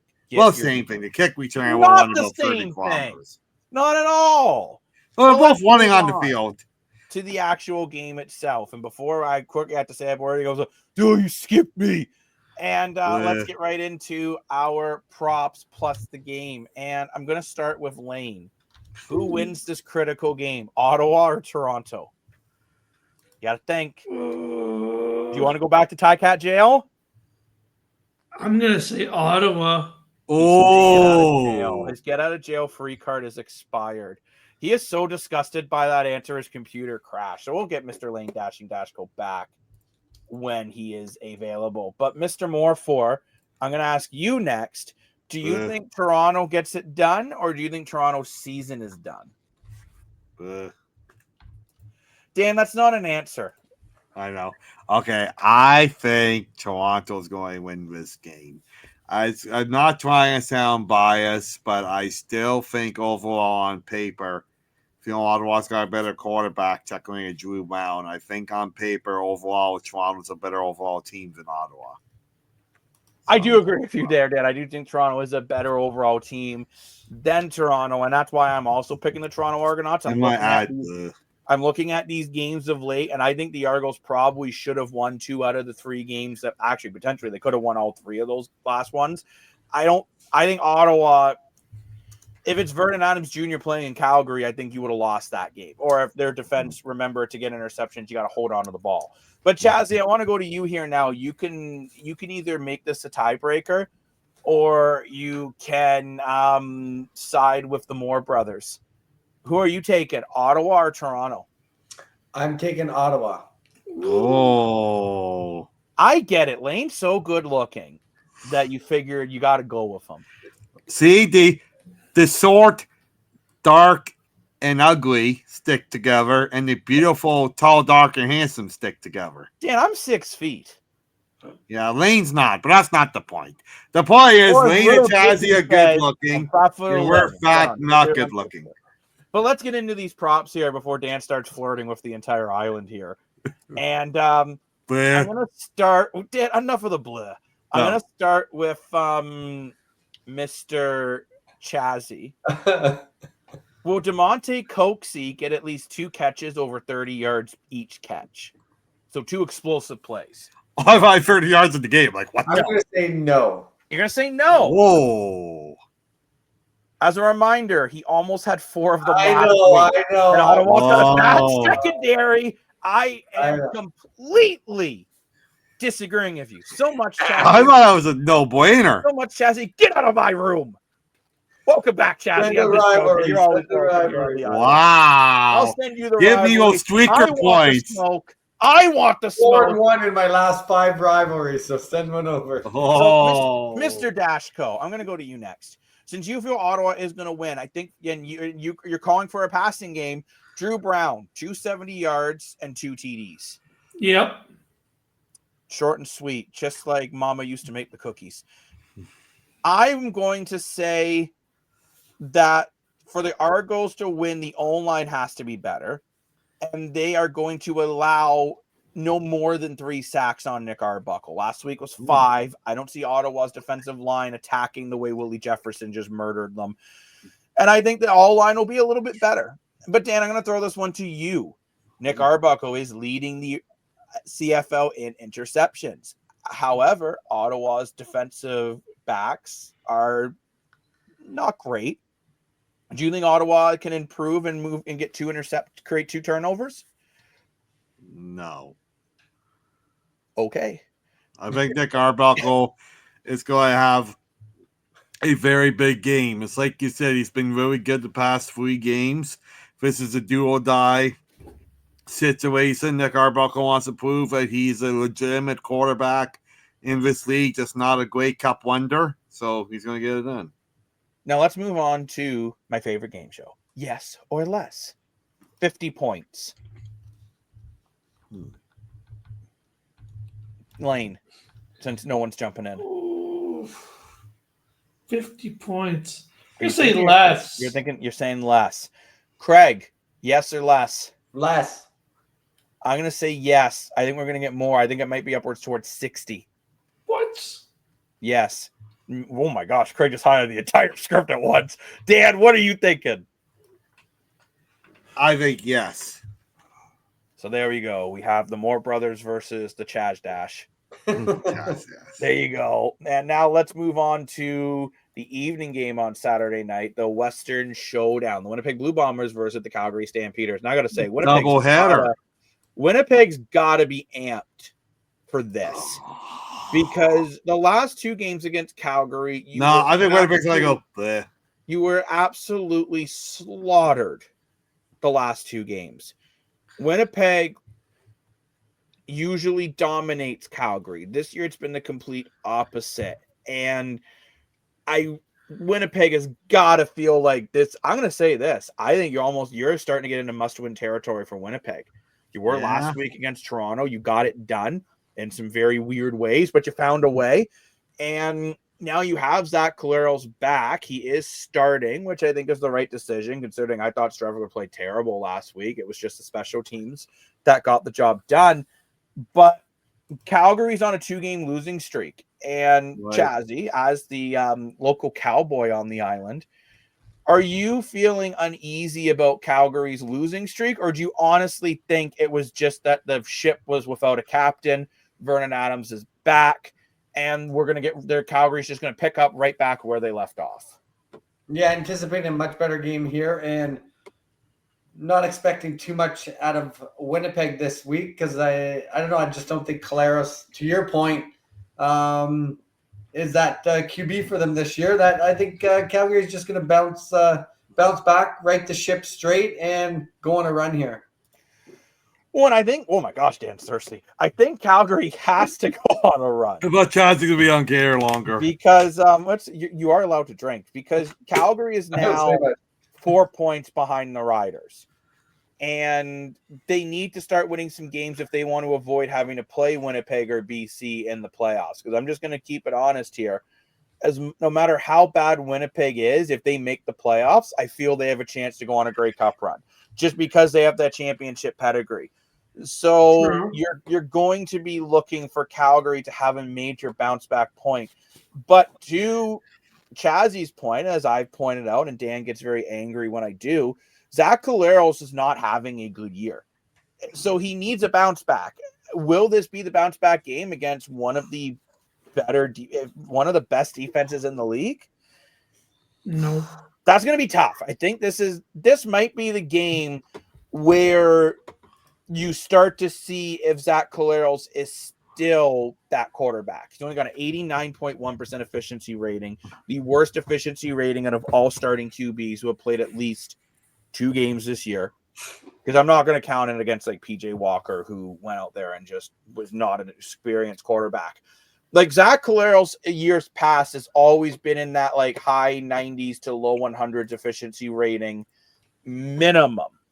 Like everyone's complaining about Nick Arbuckle with a 96.6 efficiency rating and throwing an interception 3.2% of the time when he's dropping back a throw. Whereas Zach Collaros is throwing an interception every 6.5% of the time he's making a pass, and his efficiency rating is 7% worse. So, this is the quarterbacks that are an 80 efficiency rating, just to kind of put you in the group of where Collaros is. You have Zach Collaros at 89, McLeod Bethel-Thompson at 80.5, Chris Streveler at 80.1. Even Trey Ford's at a 95.6, and he lost his job. So I think this might be the game where you really start to decide what's going on with Zach Collaros long term. Because this is a must win. Mm-hmm. If you win this game, you have a chance of actually starting to catch Calgary in the standings. Yeah. Because you have 8 points right now. If you win, you're tied for second in the division. Now, you wouldn't win second in the division because Calgary's got the season series. But you'd be tied. And let's be honest here. If Winnipeg has to play Calgary in the first round of the playoffs, by God, they want it at home. Mm-hmm. But to the loudest stadium in the league, sorry, Saskatchewan, but Winnipeg is the loudest stadium in the league. Especially since Montreal, you're not allowed to have the air horns that you just use your hand instead of your lungs. And if you're Calgary, you want to avoid having to play Winnipeg in the playoffs. So I think this is a critical game for both teams. I do, again, the betting experts, who, again, they're not as smart as we are projecting a 4.5 point advantage in this one. Funny enough, most people are actually picking Winnipeg over Calgary in this game, which I'm floored. I completely disagree. I am in so much shambles. I'm like Dan, where his camera just went all fuzzy for a second. Now he's back. Well, I didn't do anything. I know you didn't. It's okay. It's okay, Dan. Who's a good Dan? Who's a good Dan? Yes, you are. But let's get right into these streaker picks. No more blah, Dan. Enough of the blah. Let's get right into these streaker picks here. And I'm going to go first, and I'm going to say screw the experts because I'm the analyst, self-proclaimed, critically acclaimed, whatever kind of claim, not an insurance claim. But I think Calgary is going to get back on track. They're not going to have a 3-game losing streak. And never mind beat Winnipeg, they're going to pull the doors off them. Wow. Mr. Dashko, who are you taking? I'm with you. I don't agree with this at all. I think Vernon Adams Jr. back at the helm. I could see Calgary just blowing the doors off the door. I don't think this Winnipeg team's good. Mr. Moore, you seem to be the only one on the panel who still has faith in Zach Collaros. Do you have enough faith to think that he's going to get a win? I love you, Zach, but I think you're going to lose this game. I have made 2 great cups in a row. I want to make a third. I want to make it in Winnipeg. In order to do that, I need a cheap ticket. In order to get a cheap ticket, Winnipeg is not making the Grey Cup in Winnipeg. That's how I get my ticket cheap. That's how I'm going to go. So I am taking Calgary.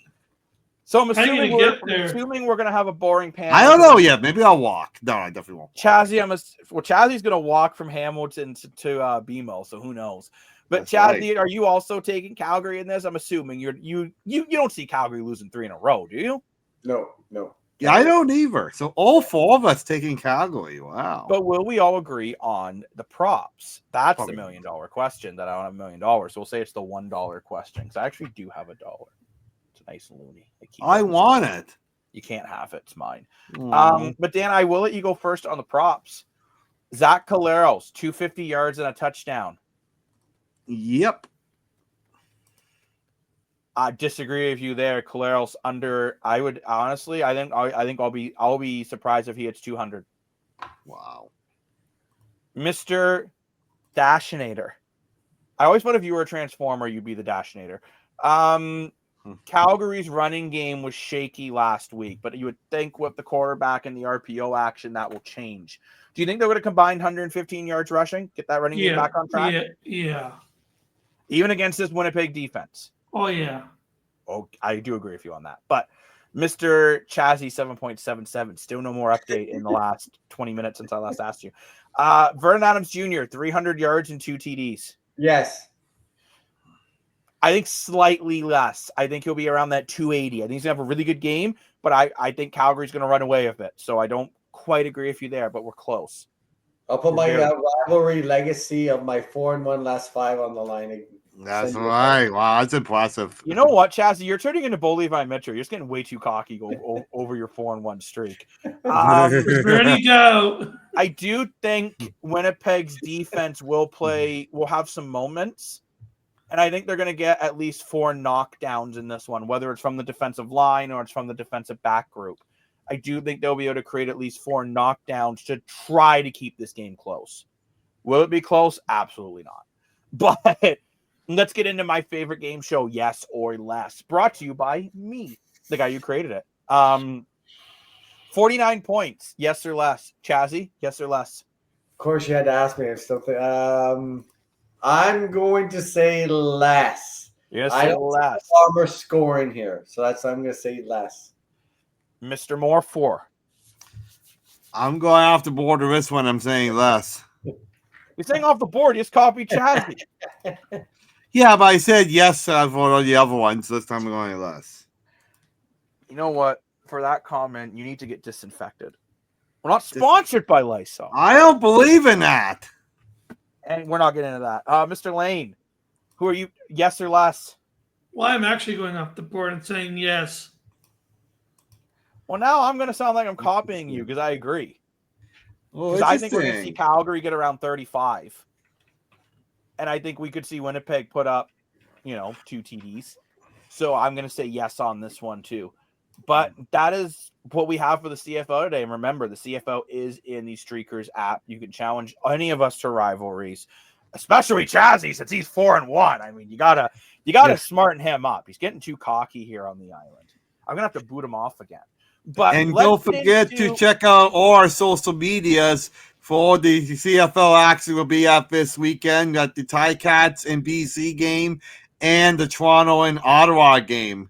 Yeah, feel free to message and comment and shout out to us and see us at the game. We'll open to meeting people and chatting with people on air or person. So let's go. Just don't dump any beer on Dan. Yeah, don't do that. I don't like that. You can give me a beer, but don't give Dan a beer. If you give Dan a beer, he'll just give it to me. You can give me a beer. I don't want it dumped on.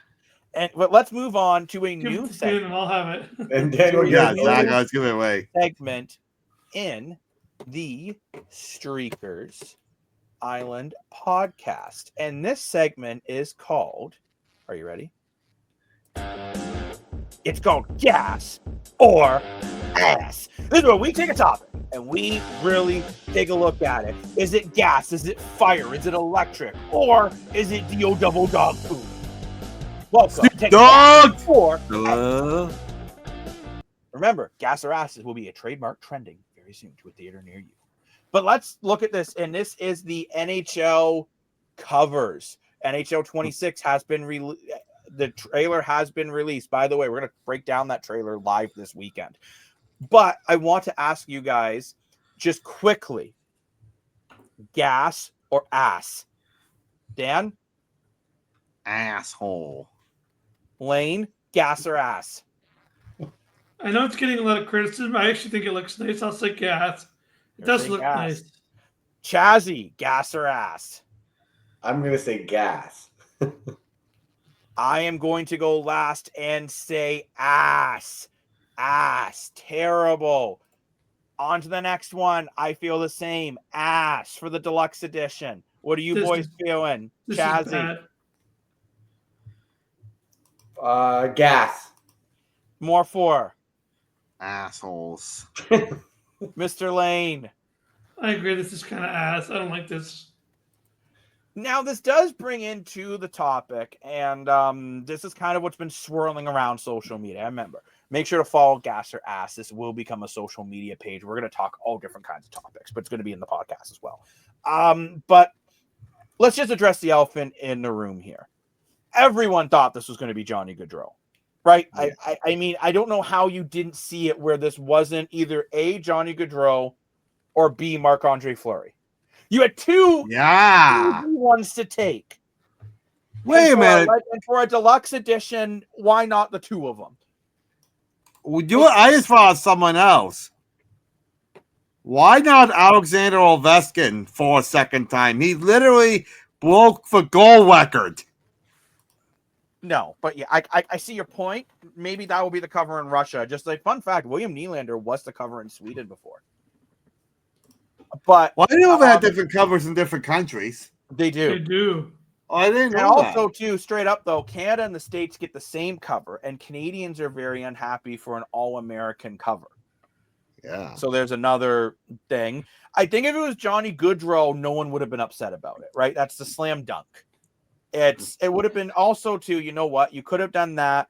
Proceeds of the game sales could have went to the Gaudreau Foundation. It just would have been such an opportunity for EA to do the right thing.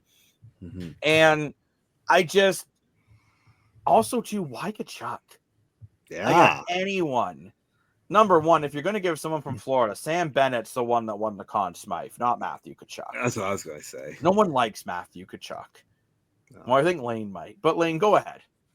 The one thing that everyone is forgetting about is that, and I could be wrong on this, but I'm pretty sure they don't have the rights to Gaudreau to actually use his likeness or name unless they get permission. And I don't believe the family gave permission because he wasn't on the alumni roster after his passing. So they didn't actually give permission to him. So maybe they don't want it to be on the app. They don't want him to be in a game or use his likeness yet, as maybe that's a family decision or something. I don't know how that works, but I know that they didn't give the EA the rights to use his name after the passing. So one thing to look into. That's interesting. I'll be honest, Lynn, I'm not sure. I just kind of want to be angry about it, so I'm just gonna assume that you're wrong. But I don't know. I think Lane has a good point. I'll do some digging on that. But even if they couldn't use Johnny Gaudreau, I think they could have incorporated something to do with him on the cover. Maybe it could have been, what was his number, 13? Maybe it could have been a 13 in the Stanley Cup or something, or 13 retired up in the rafters, because you can see if you go back to the cover with Kachuk holding the Stanley Cup, there's a lot of empty space kind of above his shoulder there. I think they could have done something for him and his family. But don't get Tkachuk at all. I really don't. I mean, I think his brother Brady was better this year in Ottawa. I think Matthew Tkachuk spent most of the year in the long-term injury reserve anyway, and everyone's fighting about that, and it's getting that rule about breaking the rule and the Stanley salary cap and playoffs. All that so much of it actually changed the rule. So I don't know why. Me, it's like adding fuel to the fire. It's such a controversy rule, the long-term injury reserve. And it's not like he dominated. Yeah, he got a point per game kind of thing. But I get they want to make it a Florida Panther. I think what the Panthers have done in the past couple of years is pretty incredible. I get that Aaron Ekblad would have not been the best choice with the controversy as much as I love him. But Sergei Bobrovsky, if you want to make it a goalie, he's been incredible. Sam Bennett did win the Conn Smythe, and what he did was unreal. I mean, as much as we all hate him, we all love him too. Brad Marchand. Oh, why not Alexander Barkov? He is arguably the best two-way center in the league. I think there was a lot of great options that could have been done, and Tkachuk is one of those guys people love or hate. I'll just call it out now. Between Tkachuk's with an S being on the cover, and we've talked about here on the island the downfall of gaming in the EA sports world. Will this affect sales? Well, and it's interesting too, Dan, when you mentioned a goaltender. The last goalie to be on the cover for EA was Martin Brodeur back in NHL 14. And NHL 14, honestly, I think was probably the best NHL game ever created. There is one thing I wonder, though, and I haven't actually seen the trailer yet because I'm going to watch it live on the air. But I do know the old one, whatever, Keith Tkachuk was in the trailer. So I do wonder, are we going to get eras in NHL that we've been getting in NBA 2K, where you can interesting. Do the 2002 Toronto Maple Leafs in the new franchise mode? That is my wonder. Oh, that'd be cool. Because let's be honest, the NHL, again, I haven't seen the trailer, so I can't comment too much on this game by any means. And this is just the reveal trailer. We won't get much out of it. But NHL games have been disappointing for a while now. The Be a Pro mode needs so much work. Actually, too, I find the covers are very boring versus some of the old covers were just quite cool. Yeah, and sure. It's just, I don't know. I want to see. I don't like the Tkachuk cover personally. I'm just not a fan of it. I think you either went Gaudreau. If you couldn't use Gaudreau's likeness on it, you could have used his jersey. Maybe his USA jersey hanging in the rafters would have been a really nice touch. Or you go Marc-Andre Fleury, the living legend, who, you know, are arguably the greatest goalie of this era. In my opinion, he will be a first-time Hall of Famer. Oh, for sure. And, you know, I think maybe that would have been the route. From what I'm seeing much more negatives than positives on social media with this decision. You already seen this. Wow. So time will tell how it is, but it's interesting, and sticking with kind of some controversial picks. Going into the WWE, Disney has bought the rights for WWE. I'm just going to read a little bit of a quote here from CNBC.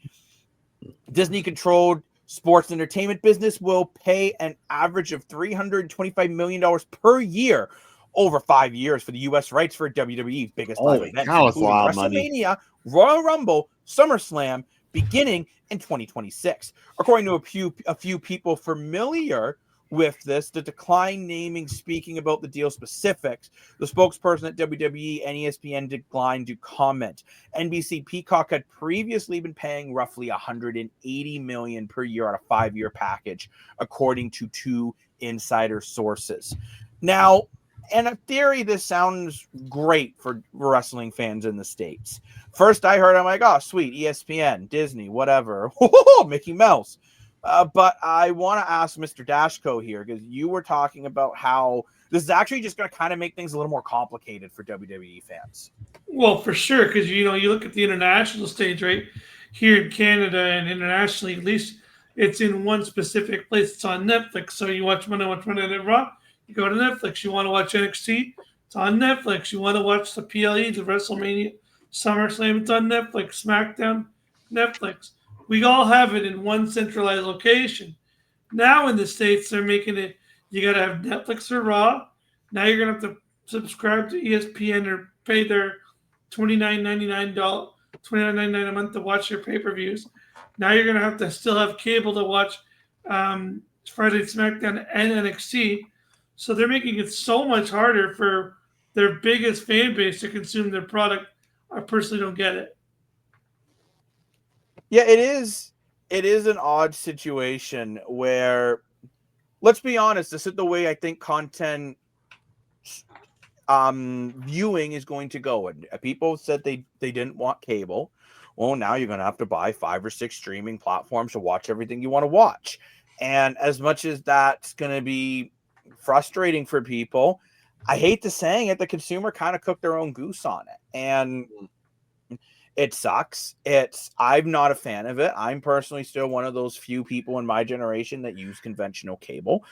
And yeah, now all of a sudden, and you're going to need all these streaming services. We're seeing the same thing in the CFL. Soon you're going to need cable and Amazon Prime to watch CFL games potentially starting next year.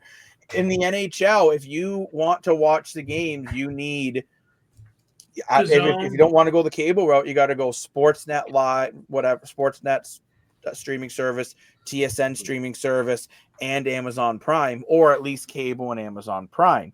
Baseball, we're seeing it where not all the Jays games are on Sportsnet anymore. Some of them are on Apple TV. If you want to watch every Jays game, you got to get Apple TV, right? So this is the route that content is going. And I don't know why people are so surprised. It was like when Netflix first came out, what was it? Like Craig, you and I were talking about off camera. It was what, like $2.99, $3.99 when it first came out? Yep. And now people are paying $20, $25, $30 a month for Netflix. Wow. Right? So now you're paying $30 for Netflix. And now I need, in the States, I'm going to need the Disney subscription. The Disney subscription's probably at least $10 a month. Oh, and now I'm going to need another subscription service, and that's going to be another $10, $15 a month. And I need better internet to stream all this content. All of a sudden, your streaming service is costing more than the damn cable was in the first place. Well, no wonder why this is the way content's going. So if fans are upset about it, they better get used to it, because unfortunately, this is the way. Because these sporting venues are looking at it. Why do I just want millions from one venture where I can take, $300 million here, $200 million here, a couple $1 million here, and just eat all the money, versus before all they had to do was pick, the broadcaster was doing it. And now they can sell all this different ad revenue in all these different spaces, and they get all this different information for people versus cable boxes versus the internet, and they can get all this info. But I'm going to say it, I think for the viewer itself, it's going to be a pain in the butt. Are we on the dawn of seeing more superheroes on the movie screens then? Ooh, based off wrestling characters? For sure. I'm actually surprised you can't movie theaters to try to get butts and seats aren't doing more things like that, where you can go watch a sporting event at the movie theater. I would go. Theaters are empty. I found this in a box just for Dashing from 1998, our old wrestling belt. That's cool. That's cool. I think this is part of the tag team, the British Bulldogs back in the day when we used to wrestle around the schoolyard. That's pretty cool. I think Chazzy was also the undisputed champion. Back in the day when you used to watch of Fury and what Stone Cold and the Rock, and then your mom and dad will tell you to go to sleep, and you're just absolutely amped at 11 p.m. at night trying to go to sleep. I think Chazzy has his belt for going 4-1 in his legacy on the Streakers rivalry. Oh, absolutely. But yeah, it's crazy. Bring on all challengers. That's right, yeah. I just wonder how this is going to play out. I'm seeing so much negative feedback from the online course, especially just in America. Why is it so much easier for everybody else to watch it, but now the American consumers have to go all these different routes just to watch wrestling? I think they would make it harder for the international viewers to watch it. Let the American viewers enjoy it, but no, quite the opposite. Are we trying to grow it internationally, though? But Dan, That's this is an making it easier American for view them? exclusive. This has nothing to do with international. Okay. Well, and I find this was an odd time to. I'm going to ask this: are they announcing this deal now to try to distract people from the controversy? That's possible. That's a distraction. possible. New opening remembers those Kraft dinner commercials from about 5-6 years ago. It's basically what this is, right? So, because it's been more controversies coming in on this one as John Cena kind of fires back. I don't know how anyone saw this coming with John Cena. You can't see him anyways. But John Cena, in layman's terms, is basically saying, "Look, I didn't call for this to happen." Right? Yeah. He's putting the blame back on the WWE after kind of the WWE seemed to be more saying this is what John Cena wanted. And now John Cena is like, no, you know what? I'm going to say the perfect quote here for what John Cena's saying. Man, I just work here. That's kind of the vibe that I got from it. Elaine, is that the vibe you got from it? I'm curious. Well, yeah, it was really weird. Like, again, after that, just when we were going live, they had their little post show, and mind you, they called off their media scrum where usually they have people come and ask questions, and they called it off that day.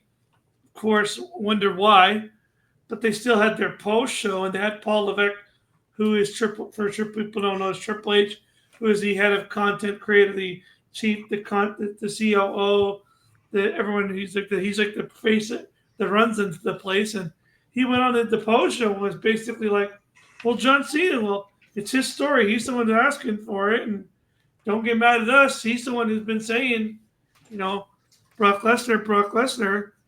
And I guess John Cena kind of was like, no, I'm not taking that. I've said it all along. Like, I work here. Like, I'll perform with whoever you get. Whoever you put in front of me, I'll do whatever best for the company. I'm going to retire. You guys are still going to go on. You got to keep writing your stories and keep making your money. I'll help you do that. But I never once said, I've never in my whole career ever said that I want to wrestle this guy or want to put over this guy. I've just done what you've told me to do, and I'm going to continue to do it that way. Yeah, I kind of got the same vibe as you did, Lane. Like, to me, it was just, this literally feels like when management blames you for their decision. We've all worked at a job like that, right? Where a manager does something that's stupid. And then they go, well, it's the employee's fault. And it's like, no, I don't call the shots here. If I did, I'd have a liquor cabinet and 164% raise. Yeah, exactly.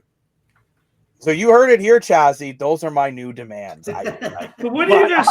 Add that to the horse. I do have a question for Chazzy, though. Like, what do you think about this? Like, as an entrepreneur, like a company kind of like making a bad decision, and then, they know the public feedback, so they go to their most loyal guy, John Cena, who's been a loyal worker here. He's never, left them. He's always done the Make-A-Wish. He's done everything they've asked him, and now they're kind of putting this negative kind of like, what do you think? Do you think that's like bad business practice? Like, I can't believe they've done. I can't believe they did that. Yes, for anybody other than the WWE or a big conglomerate, yes, you got certain rules to play under. But I don't know. I just find with the WWE, they're like Jerry Jones of the Dallas Cowboys. This gets you on front page news when they're talking about it. You're doing very well. So we're talking about it, and in WWE's eyes, I just feel like you said, blame. More, we're talking about it a lot more, but yeah, it's not a good look for. But again, it all depends on who it is and that look. And I guess they're going to try and hopefully this goes away sooner than later. But this could be sticking around for a bit. And the thing is, they're selling the thing that they might like to see is ever since Brock Lesnar returned, 1, 2, and 3 in the shop right now, and they've got it plastered on here. Top selling shirts right now, all Brock Lesnar shirts. Yeah. But what I'm curious, and I kind of want to ask Dan about this because he's someone who is just starting to get into wrestling. He will be co-hosting Lane's new show coming up in a matter of a couple of weeks, Sports Talk with Lane. And Dan, if you're someone kind of new to wrestling, but then you're reading all this controversy. Do you think this could maybe deter you from it? Oh, for sure. I think it could deter a lot of new fans from it, and I hate to say it, I think it could deter old fans from it. It's like, okay, you're going to make this more expensive and more difficult to access to watch anyway, because one factor we didn't talk about is if I can't get it on cable, I got to sign for like 30 different streaming platforms. Now I'm going to go out to dinner in a bar and a pub to watch this. So now I'm buying dinner too, which that's an added expense. And the whole winning person back that is accused of all this stuff, that could kind of put people on the wrong way too, right? Depending what their beliefs are. So in the last couple of weeks, they're really limiting the new people to the sport, I think is a real shame, because a few weeks ago we were talking on the island and Lane was talking about for women's wrestling matchup and how great it was and how much better it was than what it has been and how that's going to bring a lot of new viewers, which I think it would. So he did something really, really good, and then a few weeks later he did two things that really offset that. That's the way I look at it. Yeah, 100%. It's like if you win once but lose twice, well then that's not working, right? Yeah. So time will tell. One step forward, two steps back. I will say I'm excited to learn more about the WWE this year on the island, because Lane went digging for treasure because Chazzy found a treasure map, and we found a wrestling ring buried in the sand. So now Lane has set up the wrestling ring. He's ordered the spandex so we can wrestle. And we're going to learn all about wrestling here on the island. But I do want to move on to the NFL, as you know, there's some big things going on in the NFL. And man, Disney's been busy. So Disney and ESPN has struck a major deal with the NFL, including the NFL Network and NFL Fantasy, taking over NFL RedZone. This will more than likely be going into their streaming service. Wow. Which is going to be $29.99 a month plus tax USD. Oh, so that's what I'm saying, right? My boy, $7.99. I remember. So now you get the wrestling and the NFL combined. Remember, though, you only get some of the wrestling. True. And you probably only get some of the NFL. Well, you'll get all of it if I understand the way RedZone is. Although RedZone for me is kind of weird. It like flips between a bunch of different games, and it just that thing, yeah. But I like watching that. I don't personally. I guess the only way I kind of would like it if there are all games I didn't care about and I just kind of want to see what's going around in the league. But if my Bills are playing, I don't want to see the Bills about to get a touchdown. No, let's see how the Bucks are doing. I've said this before. I say this again. I do not understand for the life of me why the NFL schedule works the way it does. They practically put every game on the same time against each other. Smart. It's actually smart, Dan. I don't think it is. I understand I'll tell you why. Because you know you won't miss it, right? No, but you are missing it. But you're not, because your team's playing. Every Sunday you can sit down on the couch and put on football. It's not like you're not gonna be like, what day is it? Is it a win? I agree with playing it all on the same day. I totally agree with that. What I'm saying is, I don't know why all the games are on at the same time, because I want to make it so that every Sunday I get up, I take a poop, I log in my Streakers apps, I make my picks, and then I sit for all day till 1 in the morning watching my games. I don't want to sweep in and do whatever and then have to sit, do I watch the Bills game or do I watch the Eagles game? Well, they're both on at the same time. It's incredible. No, but it's incredible television. I kind of want to be in the middle of you two here. That's one beautiful sandwich. And what I don't like is there'll be 7 games on Sunday, but then one random game on like Thursday. And I think you could spread this out a little more evenly, where you could have like a 7 o'clock and a 10 o'clock on Thursday, leave Friday, Saturday, because again, you kind of have that gentleman's agreement with the Canadian Football League. Then you'll still have to have a little bit of overlap on Sunday, and then maybe again do the same thing Monday with like your 7 o'clock and your 10 o'clock, kind of like what the NHL does a little bit more. And that way you're still having your Super Sundays where you're watching football from 1 o'clock to 11. But you're more likely to be able to watch your favorite teams. And maybe is this the NFL realizing that half the teams are stinkers, so they don't actually want you watching every game? No, but in all honesty, like if we go back and look at half the games last year, and this is not me criticizing. Again, I don't want them to be like, okay, boomer, we get you like the CFL. But a 6-3 game is not exactly the game of the week you want on the air. So is this to try to make sure you can always find a good game to watch on a Sunday? That's what I think maybe it is. Because in my opinion, the spread between the top teams in the NFL and the bad teams in the NFL is huge. Like, and you get like the Patriots taking on the Ravens. Like, why are you even watching it? You know the Ravens are going to demolish them. Where in other sports, you will see a good game between, like, you take the Anaheim Ducks versus the Toronto Maple Leafs, or versus the Montreal Canadiens, or you get like the Winnipeg won the President's Trophy. You get Winnipeg versus Utah. You still might get a good game in hockey. In football, you very seldomly get a really good game between a top seed versus a bottom seed. So I think maybe that's why they do it. Where then I'm not criticizing the league. There's a lot of teams in the NFL. So the talent it's spread a little thin at times, I think. Like, I totally get putting all the games on Sunday. I'm just saying, why put 10 games on at Sunday at 7 o'clock? Because I can't watch 10 games at once. I honestly think it could be because of what I just said. I think it's so. I think it's a good point. At least now, Chazzy, you're more of an NFL fan than I am. Do you think that I'm out to lunch at whatever time it is? I'm having lunch at 1:55 in the morning, or do you kind of get what I'm saying?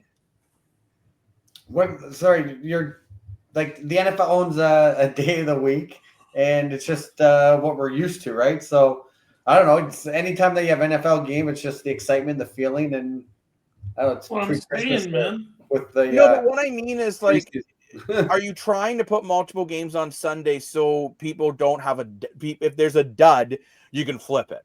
No. CFL, if there's a dud, you're kind of screwed with it. It's the only game. We're used to 1 o'clock games as the majority. 4 o'clock or 4:15 it is now.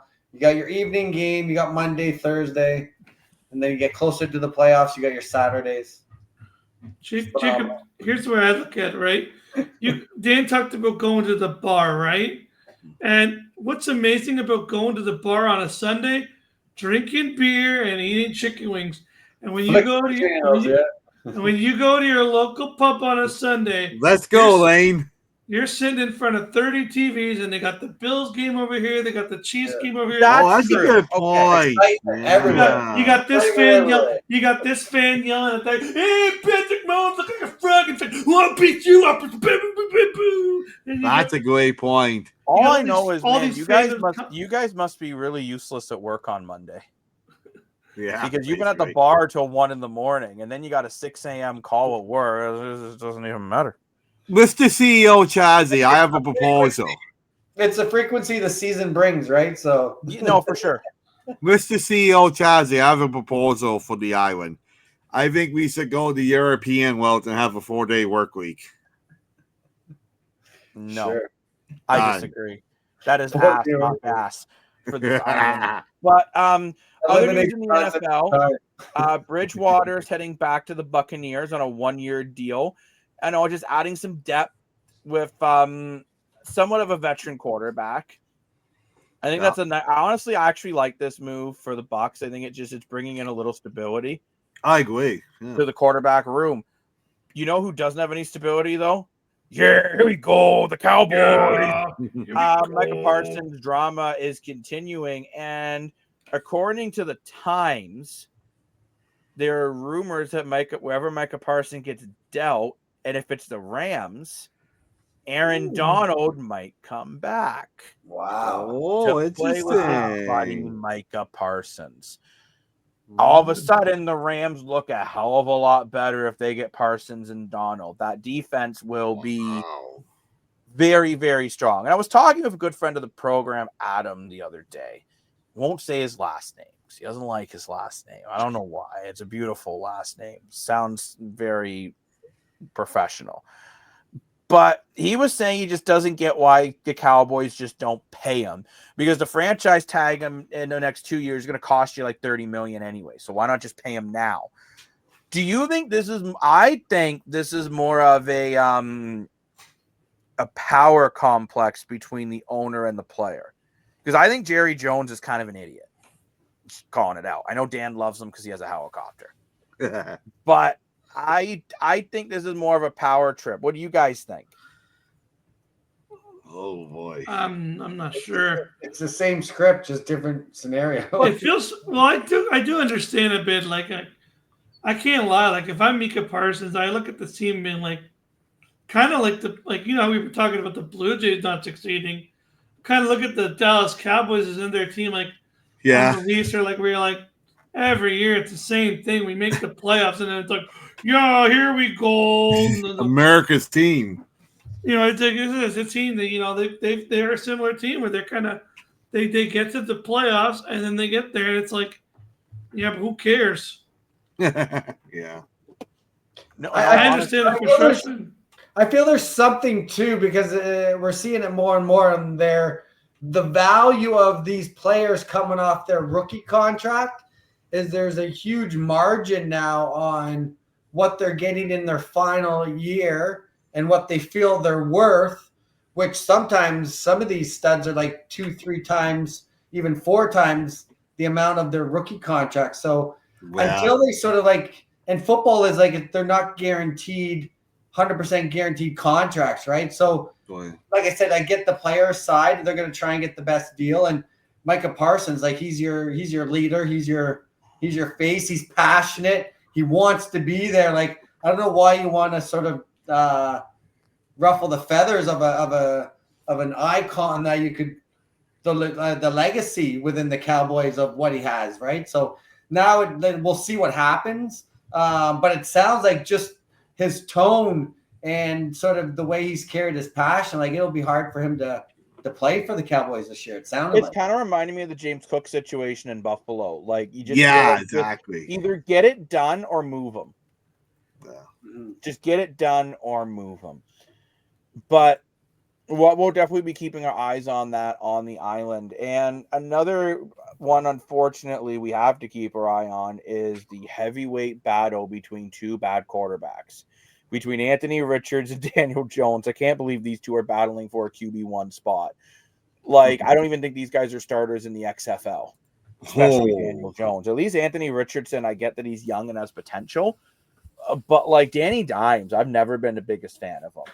And no one knows who's going to be. They're expecting Richards to start week 1 of the preseason. But, man, like, if this is your battle for quarterback, like, if you're an Indianapolis fan, I don't think you have high expectations. Wow. Definitely not. To go from Peyton Manning to Daniel Jones. Yeah, it's pretty sad, depressing. And, I mean, we know we're seeing other interesting stories in training camp, including the Chiefs having a couple really big rookies that seem to be stepping up. Caleb Williams is really expected to take big steps. And from what we're seeing in training camp, he's starting to take those steps. Sanders is looking like he will be starting week 1 of the preseason for the Browns. Wonder if Papa will come watch him play or not, although Sanders has actually asked his dad to stay away from training camp. He just wants to perform and show the team what he can do. Remember, if he gets cut in the NFL, the Toronto Argonauts do have his rights in the CFL. Same with Micah Polk, who was recently cut from the Falcons. Nobody picked him up, so he is officially a unrestricted free agent, meaning he could come back to the Toronto Argonauts if he chooses. So watch out for the Argos potentially trying to bring in that stud of a wide receiver. And I do want to quickly say before we wrap up, I do not understand why no team picked up a guy like Micah Polk. He's got electric speed, phenomenal hands. as much as I didn't really agree with a lot of things Nathan Rourke said in his time in the NFL, I did agree with him when he said he feels sometimes in the NFL, the league, the teams don't respect what the resume from the Canadian Football League. And we've seen that before in other players. Like you even look at Levi Mitchell, he almost made it to the NFL, but he lost the starting job and he just decided to come back to the CFL. He was actually like neck and neck. Oh, and I'm trying to remember the quarterback. It was it doesn't matter, but he was neck and neck with a guy who's been now starter quarterback in the NFL for years. But look at a guy like Levi Mitchell. He just spent 9th in all-time passing yards in the CFL. And then you're looking at Daniel Jones and Anthony Richards battling for a team one quarterback position. Like maybe the NFL needs to start realizing that there is more talent outside of that league itself and start to give some of these guys a chance. Yeah. I'm going to leave it at that. And before we wrap up the show, Mr. More for your money with his eyes perky like he just had an extra large double-double without the sugar because he doesn't like sugar in his coffee.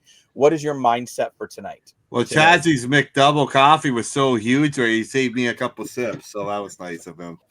Yeah, I had one, but I changed it to another one in the middle of the show, so that's interesting. But I gotta give a huge shout out to the Toronto Blue Jays. As we know, they did get the broom and sweep the Colorado Rockies, but not just with the sweep with 45 runs and all that.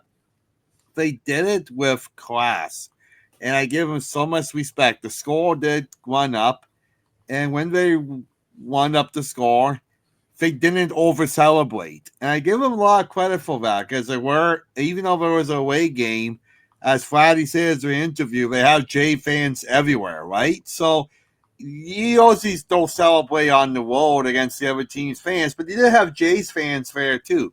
So they could have over celebrated with the home run jackets and high fiving and the cooler and all that fun stuff. And what the fans there on TV and Colorado would have enjoyed it. But the key is they didn't over celebrate. And I really like Hazel May. I think she's a fantastic reporter. But she asked Roddy a question after game 2. And I can't think of the exact wording, but it was kind of like, oh, how you feel beating Colorado when they play so terribly and something. And he didn't, he could have easily just said, oh yeah, it was great. We spoke from blah, blah, blah. No, instead he said, you know what? We really believe in ourselves and we really believe in our group. And this Colorado team's a very young team, have a lot of potential and a very good team. And I give him a lot of credit for saying those things because he didn't have to do that. So I think when I say I believe in this group, it's not just that I believe they're good skill-wise. I believe they're also very good people. And that's what I wanted to say with the mindset is just because you're beating your opponent heavily, you can still do it with grace. Ain't that the truth? And I do want to quickly throw, you know what? I'm going to throw a little shade at Chazzy before we wrap up. Chazzy, do you know 4 years ago today, the Argonauts beat the Calgary Stampeders 23-20? That's how I'm wrapping up the show. Argonauts win 23-20 over the Stampeders today, 4 years ago. Came up my first. But to your point, we don't care what happened 4 years ago. We care what happens. Exactly. Well, then, Tim, but if you're going to say that, then again, you should be expecting the Jays to win the division, not to just kind of go, oh, it's okay, we tried. But thank you very much, everyone. Look, we're still arguing at the end of the show. We've been recording for 2 hours. It's almost 2 in the morning. It's after 2 in the morning.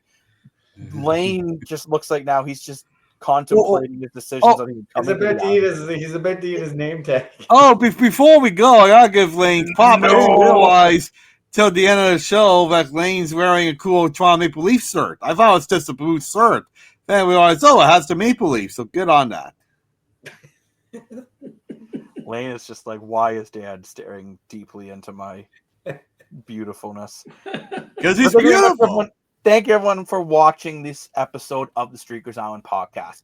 Looking for more Streakers Island content? Look no further than our social media. And, of course, go back and listen to some other episodes. Yeah, some of it is dated in there, but there are a lot of interesting topics. Every week, we go off topic because we're crazy.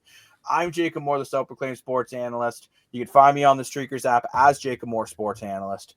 Make sure to give all of us a follow. Of course, thank you, Mr. Lane Dashing Dashco, Mr. Chazzy 7.7, and Mr. Moore for your money. Woo! We will see you on the weekend with some live shows. And I'm quickly going to share a quick video on what's going on this weekend. Make sure you're ready for the Streakers Island Podcast live edition this weekend. We have CFL games going on. We have MLB games going on. Lane's probably going to get mad at Mitch Marner for some reason. So make sure you tune into the Streakers Island Podcast live every week.